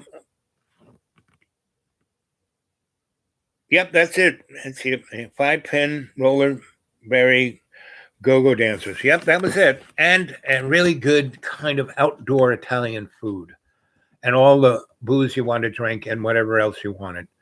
And I took David Bowie up there, and the mobsters weren't dummies, and they were, and David Bowie and them were talking about aesthetics, right? And one guy knew him, but David was not looking like Ziggy Stardust. He looked like something straight off the cover of Jake Cruz. He had these linen pants, a silk shirt. He had like $200 haircut, and a clean shaven. And he had this sweater tied around his neck, like he was, going off to play polo or tennis or something. And these white, beautiful shoes. and I met him at Danceteria. And that was one of my places I would go at least once a week to make sure, the inspectors wouldn't close them down for something. And Danceteria is fun because it was an old 19th century, one of the first department stores. So it was at least 5 or 6 stories high, and they had really ancient Otis elevators. And each floor was a different, one floor would be jazz, one floor would be metal, one floor would be folk, one floor would be, grunge, one floor would be pop, one floor would be disco, whatever, right? And you take these elevators up, and they had really, really wide. They never got closed down. The architect was really smart. They bought 2 little alleys on either side of the building and put gigantic concrete block and steel fire exit things with standpipe and exhaust, right? And so if there was a fire, and you could get, and they had on all 4 corners and in the middle, I mean, each floor had maybe 10 fire exits. There was never going to be there might be a fire there, but there'd never be a fatality because they had people trained to get them out of there. They had the way to get them out. And so that place, but I would go there because it had 6 or so flavors of music and always somebody interesting to talk to. And I was on the atonal experimental music floor that night. And the only person on there was David, looking like the way he looked. And I walked in, jeans, T-shirt, kicks, baseball cap, my little bag of magic tools, and went in and said, "Yo," I went and checked everything and went on his floor. And each floor I had a little closet where I could store a ladder, some tools, some hardware that I might need, so I could fix anything, any day or night time, whatever. And so I was there. And saw that one guy, went and talked to him. We talked and talked and talked. And we talked about music. We talked about everything. I said, "You hit the other floors? What other bands?" He said, "Oh, I remember." And each one of those floors was, they were all really good, but there'd be a top-notch, player in the downstairs hall. Anyway, I said, "So we had enough of this. You want to go see some more interesting things of New York? I'll take you on a little tour. I'm the dude." And he was interested, right? So Danceteria was like on 20-something street between 6th Avenue and Broadway. And we just kind of walked over to Broadway and walked down to Washington Square and went over, went up to the Mobsters. It was about 10 o'clock when we got up there. It was about midnight. We took a couple of girls with us, went down to Chinatown because they had to then be a titty bar down at the Golden Nugget. So we walked down there and had wonton, and the girls were smart, and they weren't just sexual objects. All the girls I ever knew at titty bars were smart business. They all had, conscious intent. They were doing this not just so they could buy heroin. They were doing it because, the girls who were buying heroin were not making money.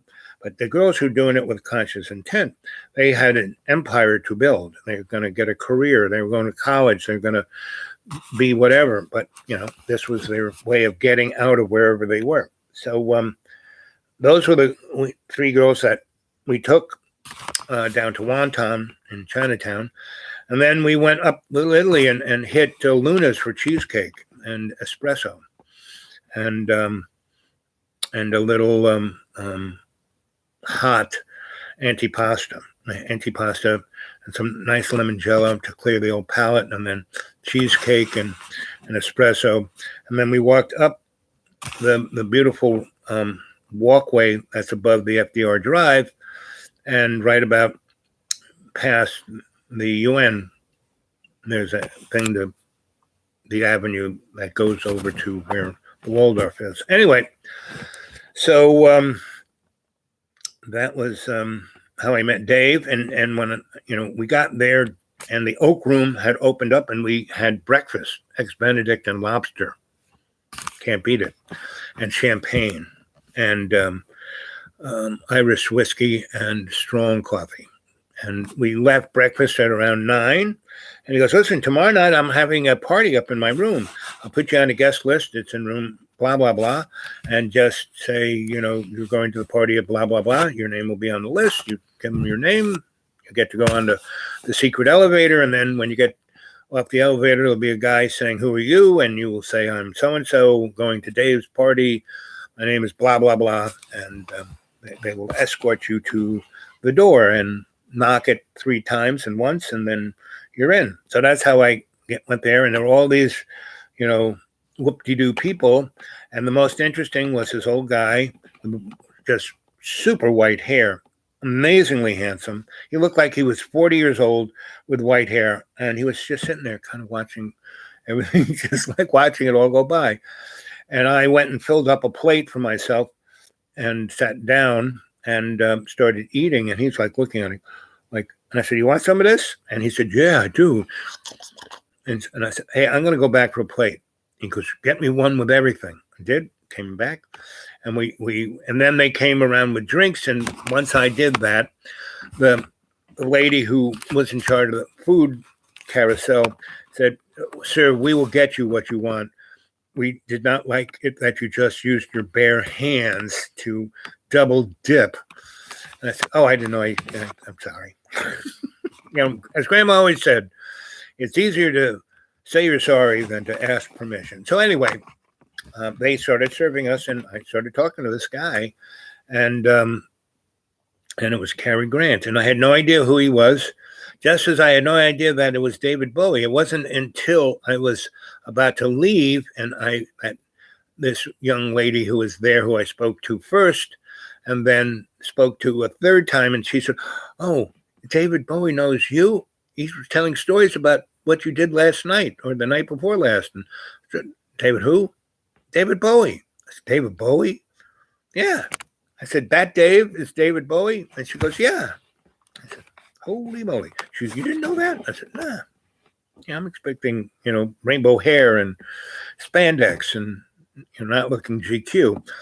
Anyway, that's when I changed my mind about David Bowie. And the same thing later that evening, about 2, it was Cary Grant and me, and this, we were leaving, and she goes, oh, where are you boys going? You going to have an adventure? And I said, no, I'm just walking to Cary here anyway, so we walked him to his hotel, which was just down the street. There's Waldorf Astoria, and then the other one right on the corner where the big fountain is, right where, that's where he was, and that's where the Oak Room is. Anyway, we walked him there, and he said, what are you doing for breakfast later? I said, Oak Room? He said, Oak Room. So I said, well, okay. And she, the young lady who I walked her down to 30-something street, no, she lived uptown. I walked her up to 72nd Street, 75th Street, somewhere there near Grant's tomb. And we had a very nice time walking up. So by, we got to her place, she had definitely primed me. Anyway, so long story short, we went up to her place and exercised and didn't go to sleep, a little bit of a nap.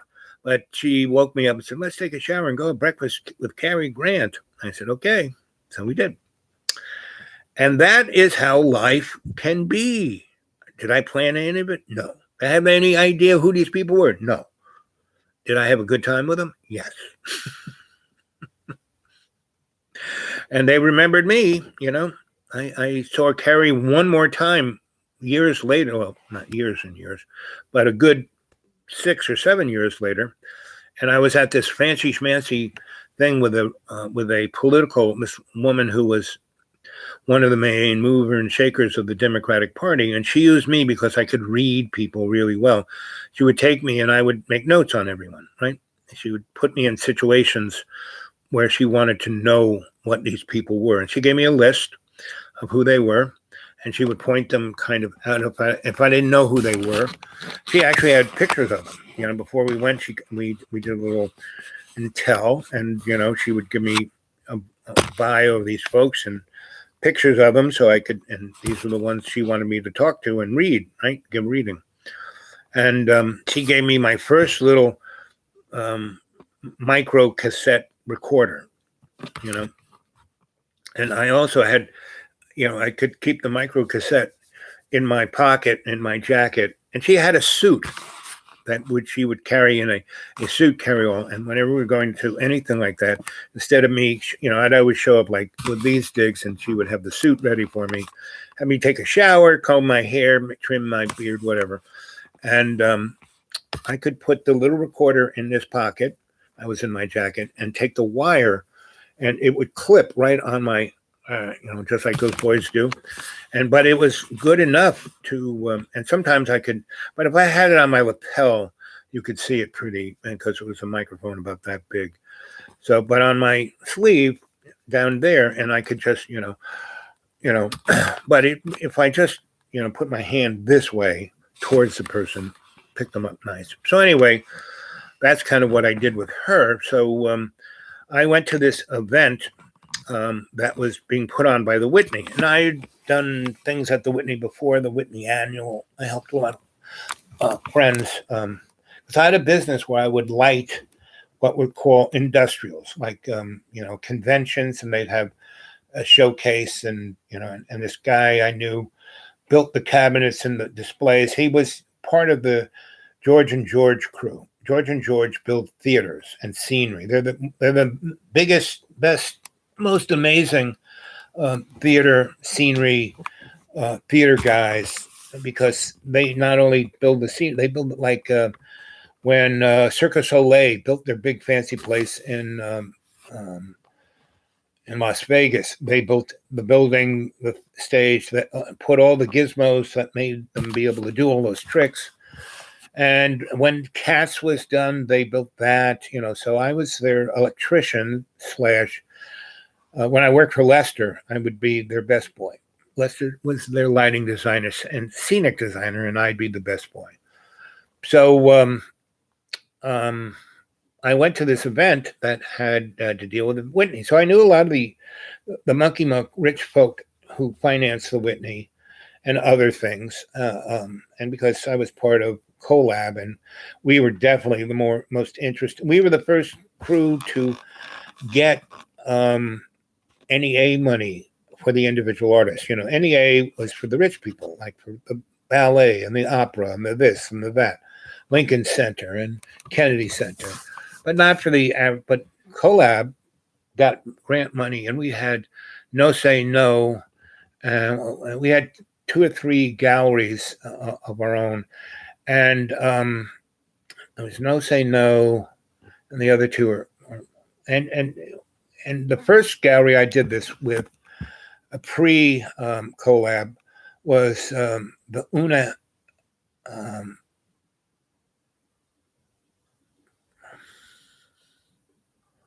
Phil and Jane Bear had a gallery, the Una Bear Gallery, their little daughter. And it was right on the corner of West Broadway and Broome. And you went up a few steps, so they had these gigantic windows, and the ceilings were 30 feet high. So the light was amazing.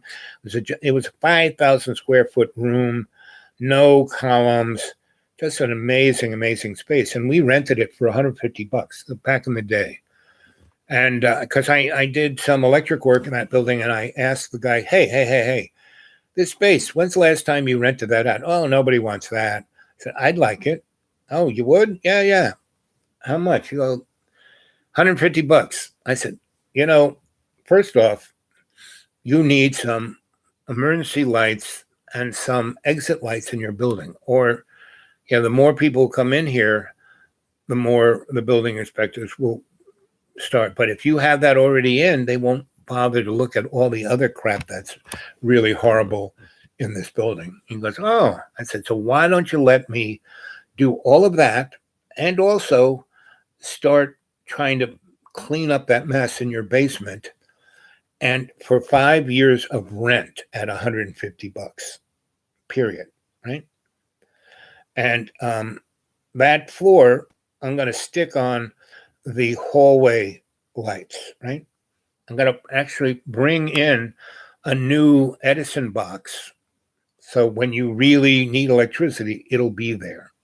Okay? I'll do all of that. 5 years, $150. You pay the electricity. Okay? And I'm going to fix that boiler because you're going to have more and more people in this building, and those sprinkler pipes better work. Right now, you have no water in them, and no one's going to die. But as soon as people are going to be in this building, so I'll fix that too. All of this, for letting us stay here 5 years at $150. And he said, okay.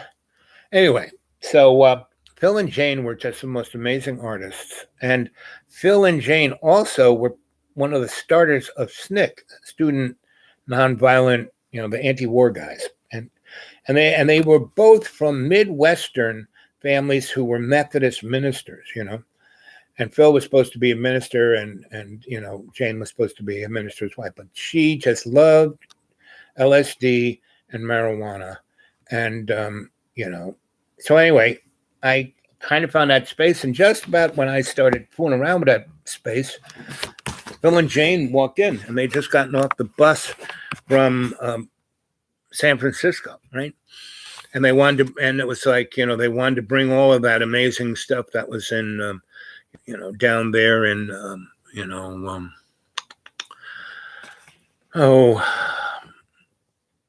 what do they call that place where the Fillmore West was?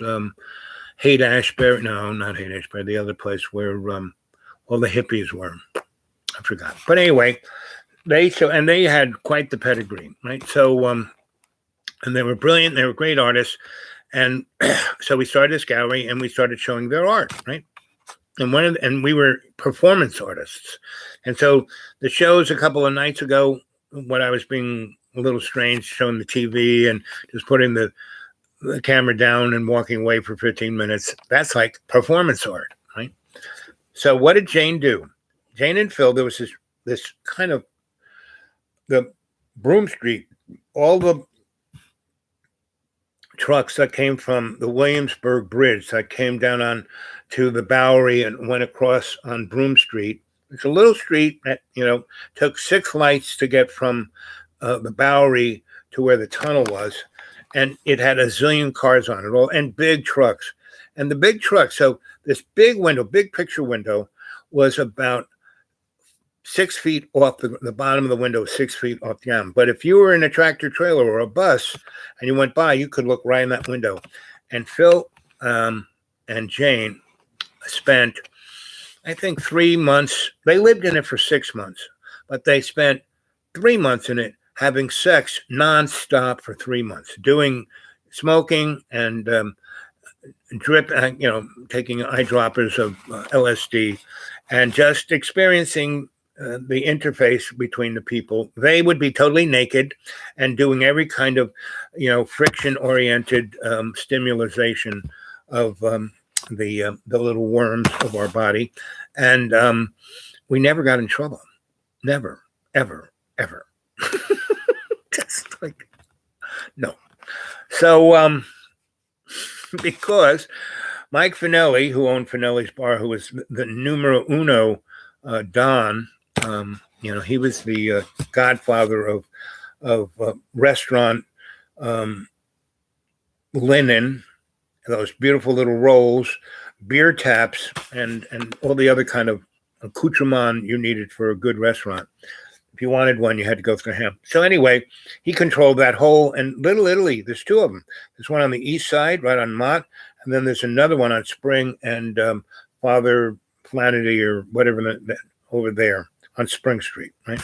It goes from the Bowery on Spring Street all the way over to 6th Avenue, to Father whatever square that is.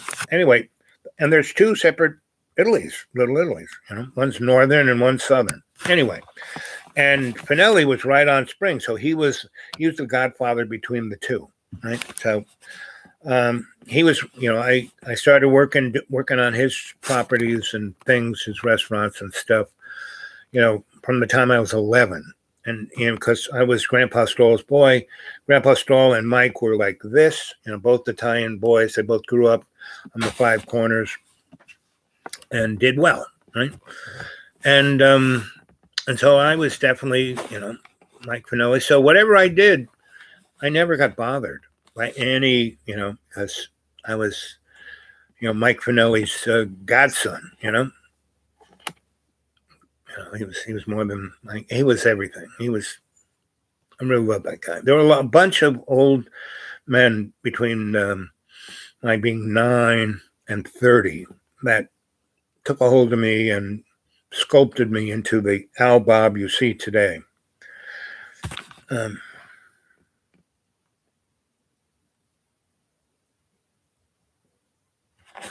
Ziggy Stardust. Who's Ziggy Stardust? Oh, did I ever get to Coney Island? That was one of the places that Collab, we would do an art show at Coney Island because I am totally enamored with the whole concept of, because the whole idea of the carnival goes way back before Babylon. And the carnival was this magic place, moment in time where whoever was the powers that be would give, and that's where the cornucopia was, where all the peons, no matter who, no matter what, it was the sign that abundance was what this world was about. And the carnival was a vehicle that could take you anywhere, anytime, any place. And that's what I want the traveling video art circus to be. Back about an hour ago, I was saying to the corporate guys who watch this that, hey, let me take the traveling video art circus on the road. And we will leave in each college that we go and stay at a thing called the Freely Inquiring Society. And where it's appropriate, we will leave an element of the Institute for Aesthetically and Adept and Appropriate Technologies. Those are the three little nonprofits. And the umbrella would be the Institute, right? And but each would have their own nonprofit because they're kind of really different. But that is really what I've got left in me to do, and that's why I'm doing this YouTube, not this one specifically, but YouTube in general, to give, like if you go on my little front page of this, it says, Al Bob started in, September 18th, 2018, right? So that's when I started this. It says that Al Bob has 347, but I've had 500, almost 500, 490 something, people who were subscribers. I mean, what happened to those guys? They get knocked off or something, or they get so upset they they unsubscribe themselves.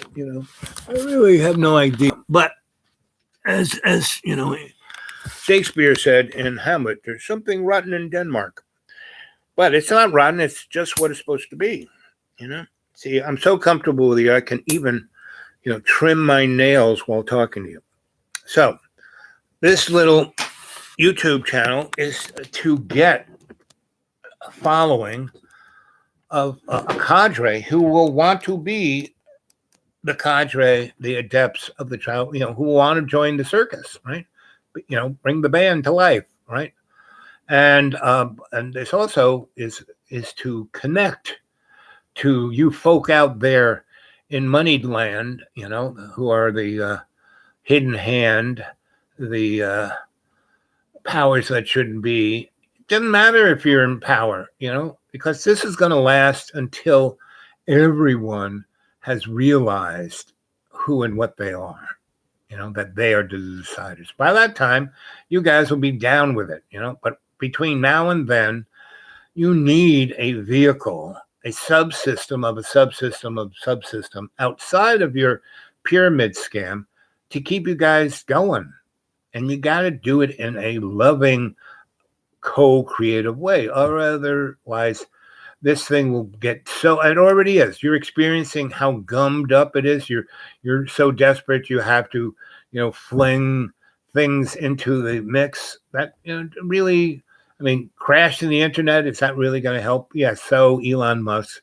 So we will go from having this internet to having the Musk internet. And it will be as good and as bad as this one is, right? There'll be no real difference, except it's all coming from above, right?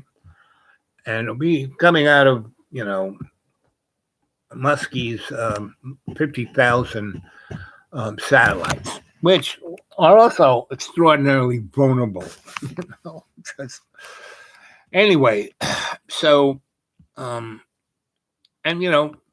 if the internet went down, hey, when, I live in the woods, I eat bark, I eat dandelions and burdock and other things, I don't need this, and if this were to go down, the people who need to find me would find me, and we would be fine in the deep green, and then we would take it on the road. Even if we had to be like, the folk who ride around in carriages and horse, the Roma, right? That's the family of them. Gypsies, right?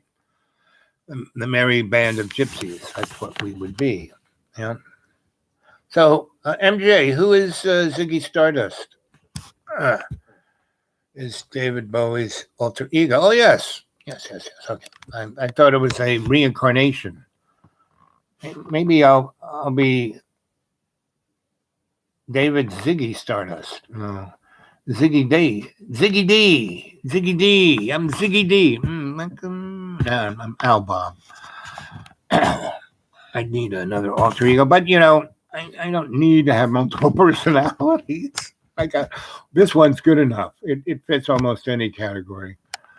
And that's really what we are going for here. When you are doing your best, it doesn't matter. You don't have to make up other characters, You don't have to be like our canary in the coal mine, And if he were to just use his unbelievable talent of being all of those different personalities, I mean, that's what why Cary Grant.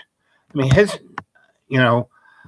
I think Cary Grant's, he was a circus acrobat in London, and some, Hollywood guy saw him in the 1920s and said, "Oh, you need to come to America and I'll make you something great." And his name was Archibald Smelly Jockstrap, right? And you can't have that name. It's got to be Cary Grant. And he was that. And that's why he lost realization of who he really was, right? And it wasn't until he got into his 60s and he married this unbelievable woman who was like 30, 40 years his younger, and he had a baby with him. And that's when he started dropping acid with this girl, and he was able to be the real Cary Grant, which was the Archibald Jockstrap, but he just used the Cary Grant name. But he became, that one person. And that's why if you go see that movie, and it's in the 30s, Cary Grant, my two favorite Cary Grant is Arsenic and Old Lace, and he's great in that. And this one, where he plays an angel, is called The Bishop's Wife, with Loretta, whatever her name is, and the English guy.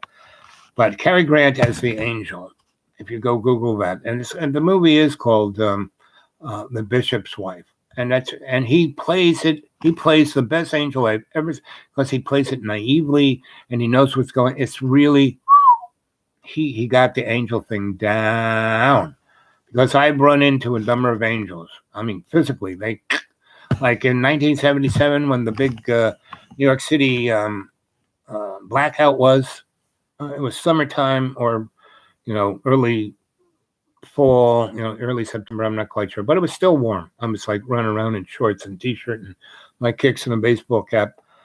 And I was on my little tour of duty going to the different discos to make sure nothing was broken. And I finished up around 12 o'clock. It was one of those, 12 o'clock is one of, you can't catch a cab between 6 and 8 because everyone who wants to go to the theater goes to someplace or dinner or something that you can't get a cab. But after 8:20, between 8:20 and 10:30, you can get a cab. No, there's a zillion cabs you can get it, right? And then from 10:30 to about 1 a.m. Now, after uh, 11 o'clock, 11 o'clock, it's hard to get a cab, right? But anywhere from 8 to 11 p.m. And then 11:30, it's getting worse. 11:45, impossible to 1:45, because people are out going to dinner and to clubbing and to other things after the show. So I was coming out of clubs. It was probably about 10 p.m., right? Deader than doornail.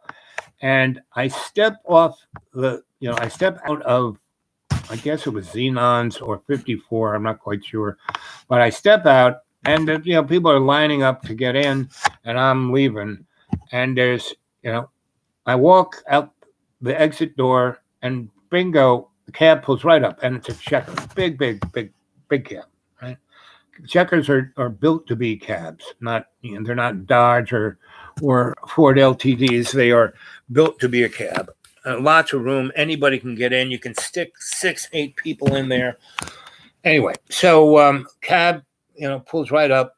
Bingo, right there. And I give him the address. And normally I'm a real bad backseat driver, because to go from anywhere in Manhattan to Williamsburg, Brooklyn, there's lots of traffic lights that they go this way, that way. Meaning you can go down Fifth Avenue to a certain point, and then you'll be stopped a lot. You can go down Broadway a lot, and then you'll be stopped. You can go down Third Avenue, and you can do the zigzag, and you can make it, right? So for some reason, I'm not the backseat driver, right? I just kind of get in the cab, I give him the address, and he takes off. And he's hitting every green light. We don't get stopped at all. So, and he's playing some jazz music on. I go, boy, that's pretty good music. Who's that? Oh, Miles Davis. Oh, I like Miles.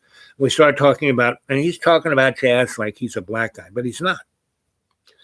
And I'm looking at his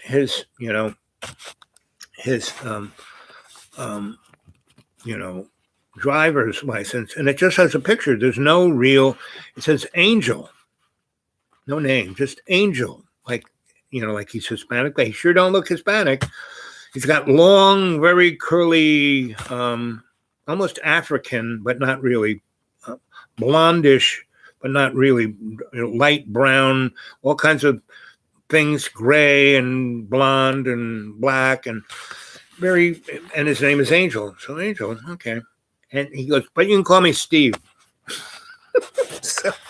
So we talk about everything, physics, art, you name it, right? And so we're going over the Williamsburg Bridge, and we haven't hit a single red light. And all of a sudden, I'm looking out over, and I see part of Queens go dark, blink. I mean, it turns, like someone hit the light switch, blink, goes out. Then a part of Upper Manhattan goes down, black.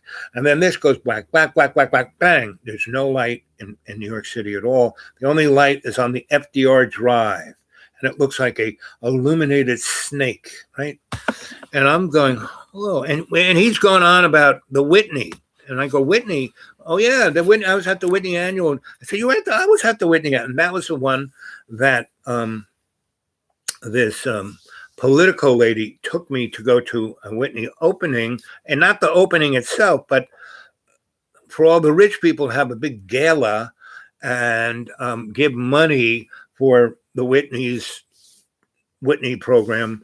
And their annual program is called the Annual, and White Columns and a few other things. And I was instrumental through another thing you should go look up is the Ear Inn, Richard Heyman. Him and I found this place at the same time, and it was an old workers' bar that was like falling down. And we were both coming from foreign lands, looking for a place to stay. Saw the same ad in the Village Voice, but Rich had the money, and he came from a nice upper class family, and so he's coming from music school and he's going to hit it big as a composer.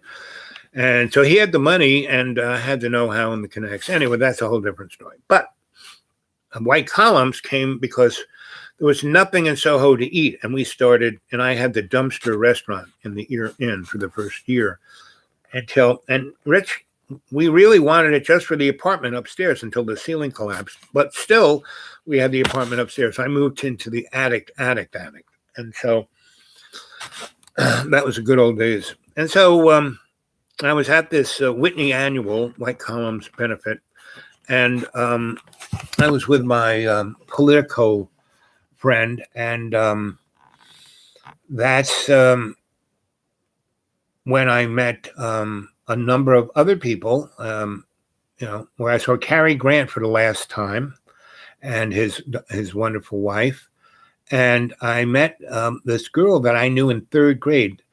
So when I went to this public school, I went from, being tutored by the Marinos and at their research facility they had in Garden City. It was a big house. And, it wasn't a seminary. They weren't teaching young boys to be priests, pedophiles.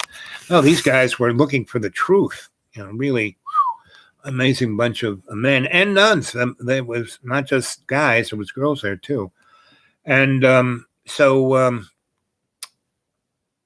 I had quite the education, but my parents moved to a place near Glen Cove, a place near Old Brookville, Glen Cove, right on the border of Suffolk County and Nassau County. Anyway, so it was a very rural area that had mostly big, rich people estates, like Southampton, way back in the day from the 19th century to the 1940s. Anyway, and there were still a few, like Mr. Anderson was still there. There were still a few others. Oldfield was there.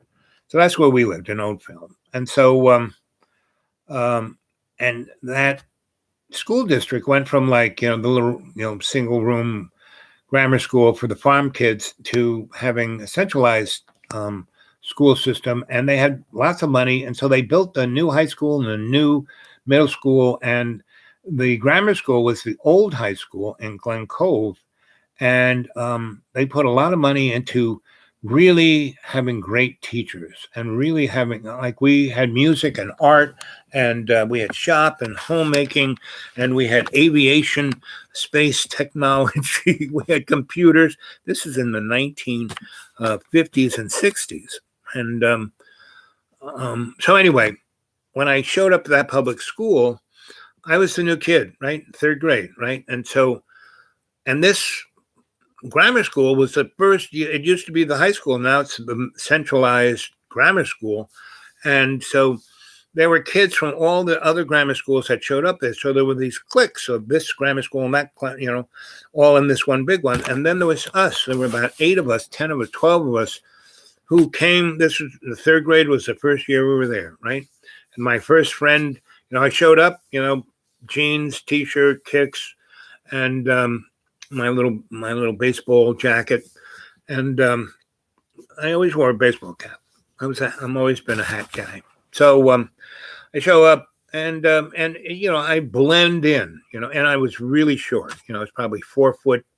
I mean, I was a real little peanut until I hit 11, 12, 13, 14. 14, I got to be 6 foot. But when I was 9, I was still like 5'4", So anyway, I was like invisible. And I walked around and, there were kids, all these cliques, and I showed, and they look at me like, don't sit here. So I went off and sat at a table by myself. And there was my first kid I met was J.P. Hogan. And he was wearing a, sports jacket, nice white shirt, tie, bow tie, nice black pants, black shoes, black socks. Very most nicely dressed in that whole dining room. You teach better dressed than most of the teachers there. And he says, "Are you new here?" I said, "Yep." So can I sit with you? Sure, have a seat. And we were both brown bagging it. And his mother made him amazing food. My mom just peanut butter jelly sandwiches, like 3 of them.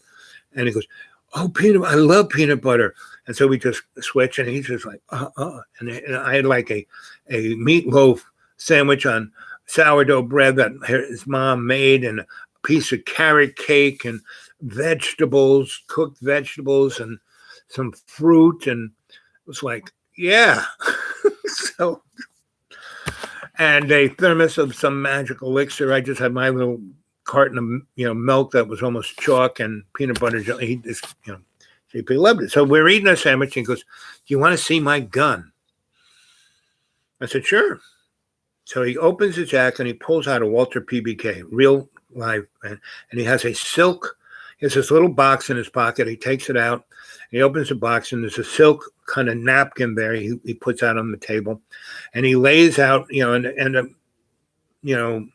butter jelly sandwiches, and the milk boxes are like right there, and our paper bags are right there, and the thermos and the Waldorf Astoria meal. And he pulls out his gun, and he has this little brushy thing and another little tool, and he takes his gun apart and explains exactly what it is. And he takes out the magazine, right? And there's never keep a bullet in the chamber, and he takes the magazine out. He opens it up, see nothing there. He takes the top of the gun off, takes the spring out, the barrel out, the shooting mechanism, the whole thing, takes it all apart, and then he explains them all, and then he puts it all back together. And why he's wearing a suit, that was James Bond's gun. And he's wearing the James Bond holster that you can wear the gun like under here. And if you're wearing a sports jacket, you can never tell you're wearing a gun. So that was my first friend, J.P. Hoagland. So anyway, he shows me that. And after we finish lunch, we go out, and he plays handball. And so we stand at this concrete, and we just kind of bounce. He goes, "Let me show you how to play." You kind of, there's a line. See this concrete? There's a line here. It's called expansion joint. Oh. So you hit it just on the other side, so it hits the wall, and then it bounces back, and then I'll hit it, and then it has to bounce in front of that line, bounce off the wall, come back, and it has to bounce, and then you hit it, right? So we did that, and we played, and we played, and played, and the other kids were playing kickball and going on the swings, and we were just doing this, right? And a couple of girls came over and said, "Wow, that's interesting. Can we play that?" And JP was like, I said, "Sure, girls." JP explained how to, I just learned how to play this game. So, but he is really, so I'll explain to JP, you just do it. So he explains it. And the girls already know how to play this game. They just being smart girls. And so there's three girls, me and JP, and we're playing all five of us. Handball is not made for five people. It's made for two. So we do that for a while, and it's not quite working, right? We try all different, girls on one side, boys on the other side. Girl, boy, girl, boy, girl. I mean, girl, boy, girl, boy, girl. And we tried that, and that worked a little better. But then one of the girls, Kim Romano, who is like, all three of these girls were like, third grade and amazingly gorgeous, beautiful. And they weren't all dressed up prettied. They were all wearing jeans and a shirt and sneakers. It looked like they were wearing what I was wearing, And but none of them were wearing a dress or a skirt or nothing. They were just, jeans, kicks, shirt. And they already were, showing something up top, in third grade. I mean, these girls were goddesses, really. That's what they were. So anyway, Kim Romano, who is like a rocket scientist girl, basically goes, "Well, let's think of our own new game." And so we have the concrete, right? And it has these expansion joints. And she goes, "Well, look, these are about 4-foot squares. And there are 4 in every direction. So why don't we each go into a box, right? And why don't we," she had some chalk. She's like always carrying chalk. She goes, "Well, in each of these corners, we will make a round circle, right? And you have to serve from this round circle, right? And then we'll draw a big circle in the middle around these boxes. And we will, you have to serve from the corner box. it has to bounce in the circle box, and the person can't leave, the other four people. And we decided to have four people. And the other one, whoever wasn't playing, was the arbiter, right? And that's what we call it, arbiter, right? And Kim knew that word. So she said, and the person who's the odd person out will be the arbiter. Right? What's that? They're like the judge. Okay. So we're playing that, and we invented this new game. And for third grade, fourth grade, fifth grade, sixth grade, and seventh and eighth grade, we played that game, and we turned it into, first we were just the weirdos, that's what people. But by the time we hit fifth grade, we were not weird anymore. We were like, I wonder how I can become part of their gang. Well, we included everyone who wanted to be included, right? But they couldn't be mean or harsh or wanted to be the boss. No one was the boss. And girls were as important as boys. So, you couldn't go along with any of those. Those were our only rules. And they were good rules, Let's see. Brooklyn relatives landed there, 1800s. Jackie Gleasonsburg. Yep. Okay. And Jackie Gleason was a very interesting guy. I mean, the only reason we have Star Trek is because of Lucille Ball, because she did her and her husband, Ricardo, who was brilliant, right? He was like a filmmaker, brilliant. He just didn't have that band in the Cucarachas. This guy was small art, right? And so they, and Lucy was sexy. She had sex with everyone in Hollywood and had everyone's number. And she was making her own niche. She didn't want to be stereotyped. She wouldn't do anything that would stereotype. I mean, she had a bod that, put every other woman to shame, and this crazy red hair. So anyway, she meets Ricky, who is her match in every way, and they fit just amazingly. And so by this time, she is a very comic. Her niche is the female comic. Smart, she's like, she and Gracie Allen were the two really brilliant female comedians, right? They didn't put themselves down, and they were just amazingly funny. And it was like rocket science. They really had it down. So anyway, they do the I Love Lucy show, first on radio, and he's got the band, so that makes, people really like it. It's got music, that's the storyline going. Then TV comes on. CBS has them. We want you to do a show. We'll pay you X amount of dollars for us, for X amount of shows, right? And so they were making a lot of money. They were probably making, but they owned nothing. They were just getting a salary, and they were probably making somewhere between 10 and 20 grand a show, maybe more, maybe a little less, but a lot of money per week, right? And they saved it, and then it was a super duper hit. And so CBS says, "Oh, we want you to sign you up for 5 years. We'll give you a lot. We'll pay more money than anybody else because this is our most favorite. This is it show." And they said, "Well, sure, we'll do it, and we'll do it for that month. But we're going to own the show." "What do you mean? We're going to produce it. We're going to pay for it. We're going to do it." And they go, "What?" And Paramount was going bankrupt, so they bought Paramount for nothing, right? And first, I think the first year or two, Paramount was down the tubes, and they gave Paramount, they didn't buy it, but they gave them earnest money, and they were still negotiating because they wanted everything about Paramount, not just the studios and the real estate, but they wanted to own the programming, right? Everything that they have produced up to that point. And so that was what they were negotiating about, and that ownership of all of that. And that was, and see, both Ricky and Lucy were, business geniuses. And she knew how to manipulate the guys. And Ricky had the vision, right? And so, and Lucy had the vision enough to back Ricky's vision. And so they bought Paramount, right? And so the Desilu productions that you see on half the TV that was manufactured between 1956 and 1976 was Desilu, Lucille Ball and Desi Arnett, right? So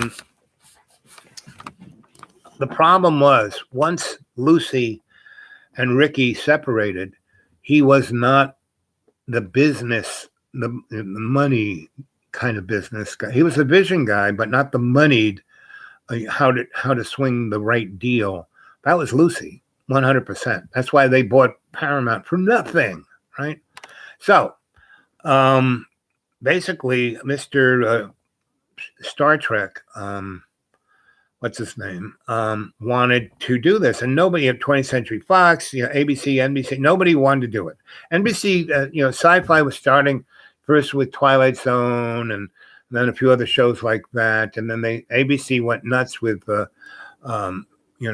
show Time Tunnel and Land of the Giants and things that they had a bunch. So ABC ran, Batman, which was kind of cheek. And so Desi started producing that, and Roddenberry, Gene Roddenberry, and wanted he was trying to sell it as Wagon Train in Space.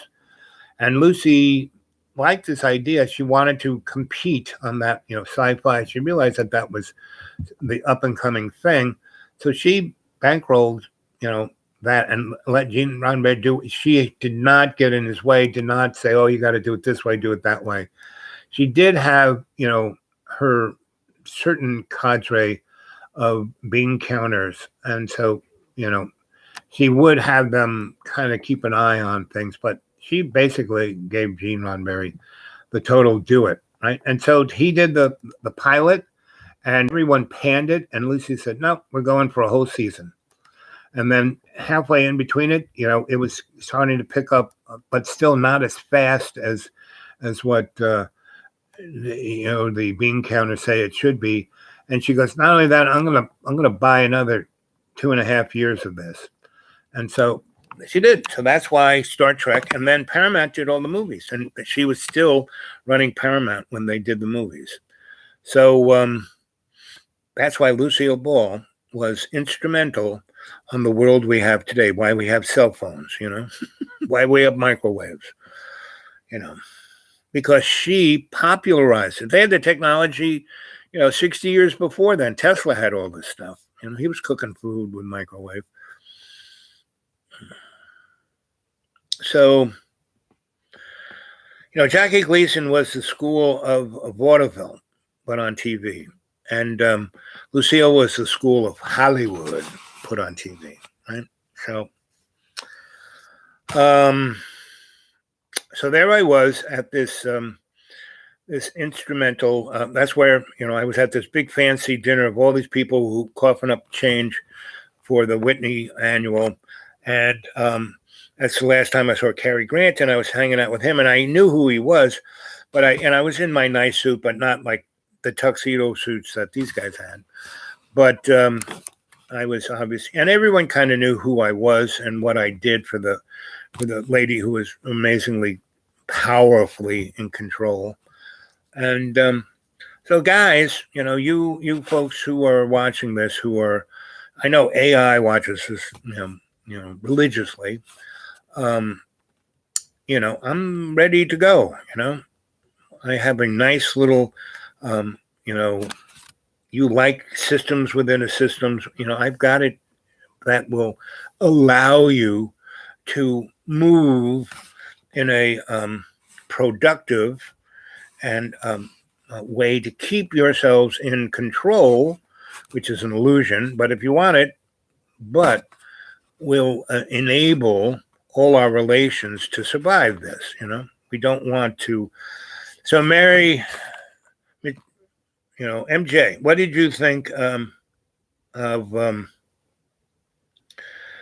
so I call you Mary Jane because I have my good friend Mary Jane, and I have 3 other Mary Janes that I love, and they're as smart and gorgeous as you are, MJ. So that's why I call you MJ, because I just want to say Mary Jane.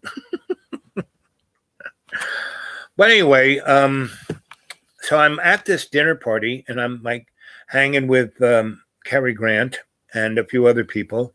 And this amazingly, unbelievably gorgeous um, woman comes in, and she is with none under than Henry Kissinger.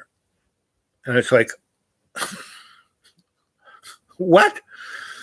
And not only that, this unbelievably woman is Debbie Soul. There's Debbie Soul, Kim Romano, Lisa Stiles, the three. And there was another girl, and I can't remember her name. But those three were like my super buds for all of, from third grade until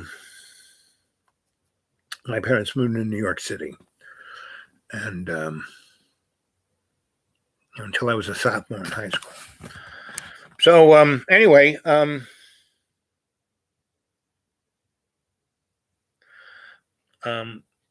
at this thing, and there is Debbie Soul, who is like the knockout. Every man is like, and that's the girl I learned how to kiss with, in fifth grade, And what was true that Debbie, Lisa, and Kim were like, they were so tight. And this other girl, I can't, what was her name? Gail. And anyway, so those four girls were so tight, and they were like, they were lovers, they were everything. And the four of us, we want to have sex with boys. You're the only boys we trust. I mean, like in 6th, 7th, and 8th grade, they were, how do we kiss? How do we play around? What do we do? And we would have these parties that were like, Harvey Kleiman had a tree fort, right? His parents' house was here, backyard, garage was here, and there was this little alley that you couldn't, it's just a space between this guy's fence and that guy's fence. Big tree, big tree. And the branches went every direction. And we had 3 different staircases, one from the Klymans, one from Debbie Soul's family, and from the Chos. And so big, and we built this like house, and part of the house, it was this one, and we had no like open, we had windows, but they were just holes. We didn't have windows with sashes, but we had them all over the place, so you could hang out, get in and out, climb off of a branch, get in there, doorway. We had 3 doorways coming up the staircases, but there was this one facing the Kleiman's house, and Mr. and Mrs. Kleiman. Mrs. Kleiman was one hot babe, and they were not Orthodox. Yes, they were Orthodox. They weren't like Hasidim, but they were conservative. That's what conservative Jews, right? So they were. He was a rocket scientist, and Mrs. Kleiman, she was a shrink, right? But she used to do the dance of the 7 veils for Mr. Kleiman to get him hot. And we had this like bay window looking right into their bedroom window, and during the summertime, they'd have no drapes, even the wintertime they'd have, but we weren't in that thing in the winter. But it's, anyway, a number of times we were given the bird's eye view of the birds and the bees. And I remember the first time Mr. and Mrs. Kleiman were going at it heavy. Harvey was, oh, guys, that's my parents. Don't look at, oh, wow, Mom. Ooh. So it was interesting. And so the girls would watch this with us. And so by the time we hit 5th, 6th, 7th, 8th grade, we were in 6th grade, we studied biology. The biology I studied in that grammar school was as good or better than the biology I studied sophomore year in college, right? Far better, right? And sophomore year, I learned in high school, which was a super duper prep school for the brilliantly rich. Everybody wealthy on the planet went to this school, except me. I was there because of my cardinal godfather, and that, I burned the bridges between being a Catholic priest. My freshman year, I kind of bailed from that. So Who's left? Oh, nobody's left. Okay, so that was a. See how it all? It's like threads. They all kind of come together, right? So anyway, I hope you enjoyed that. I hope you got the deeper story in that. So, okay, I'm gonna sign off here.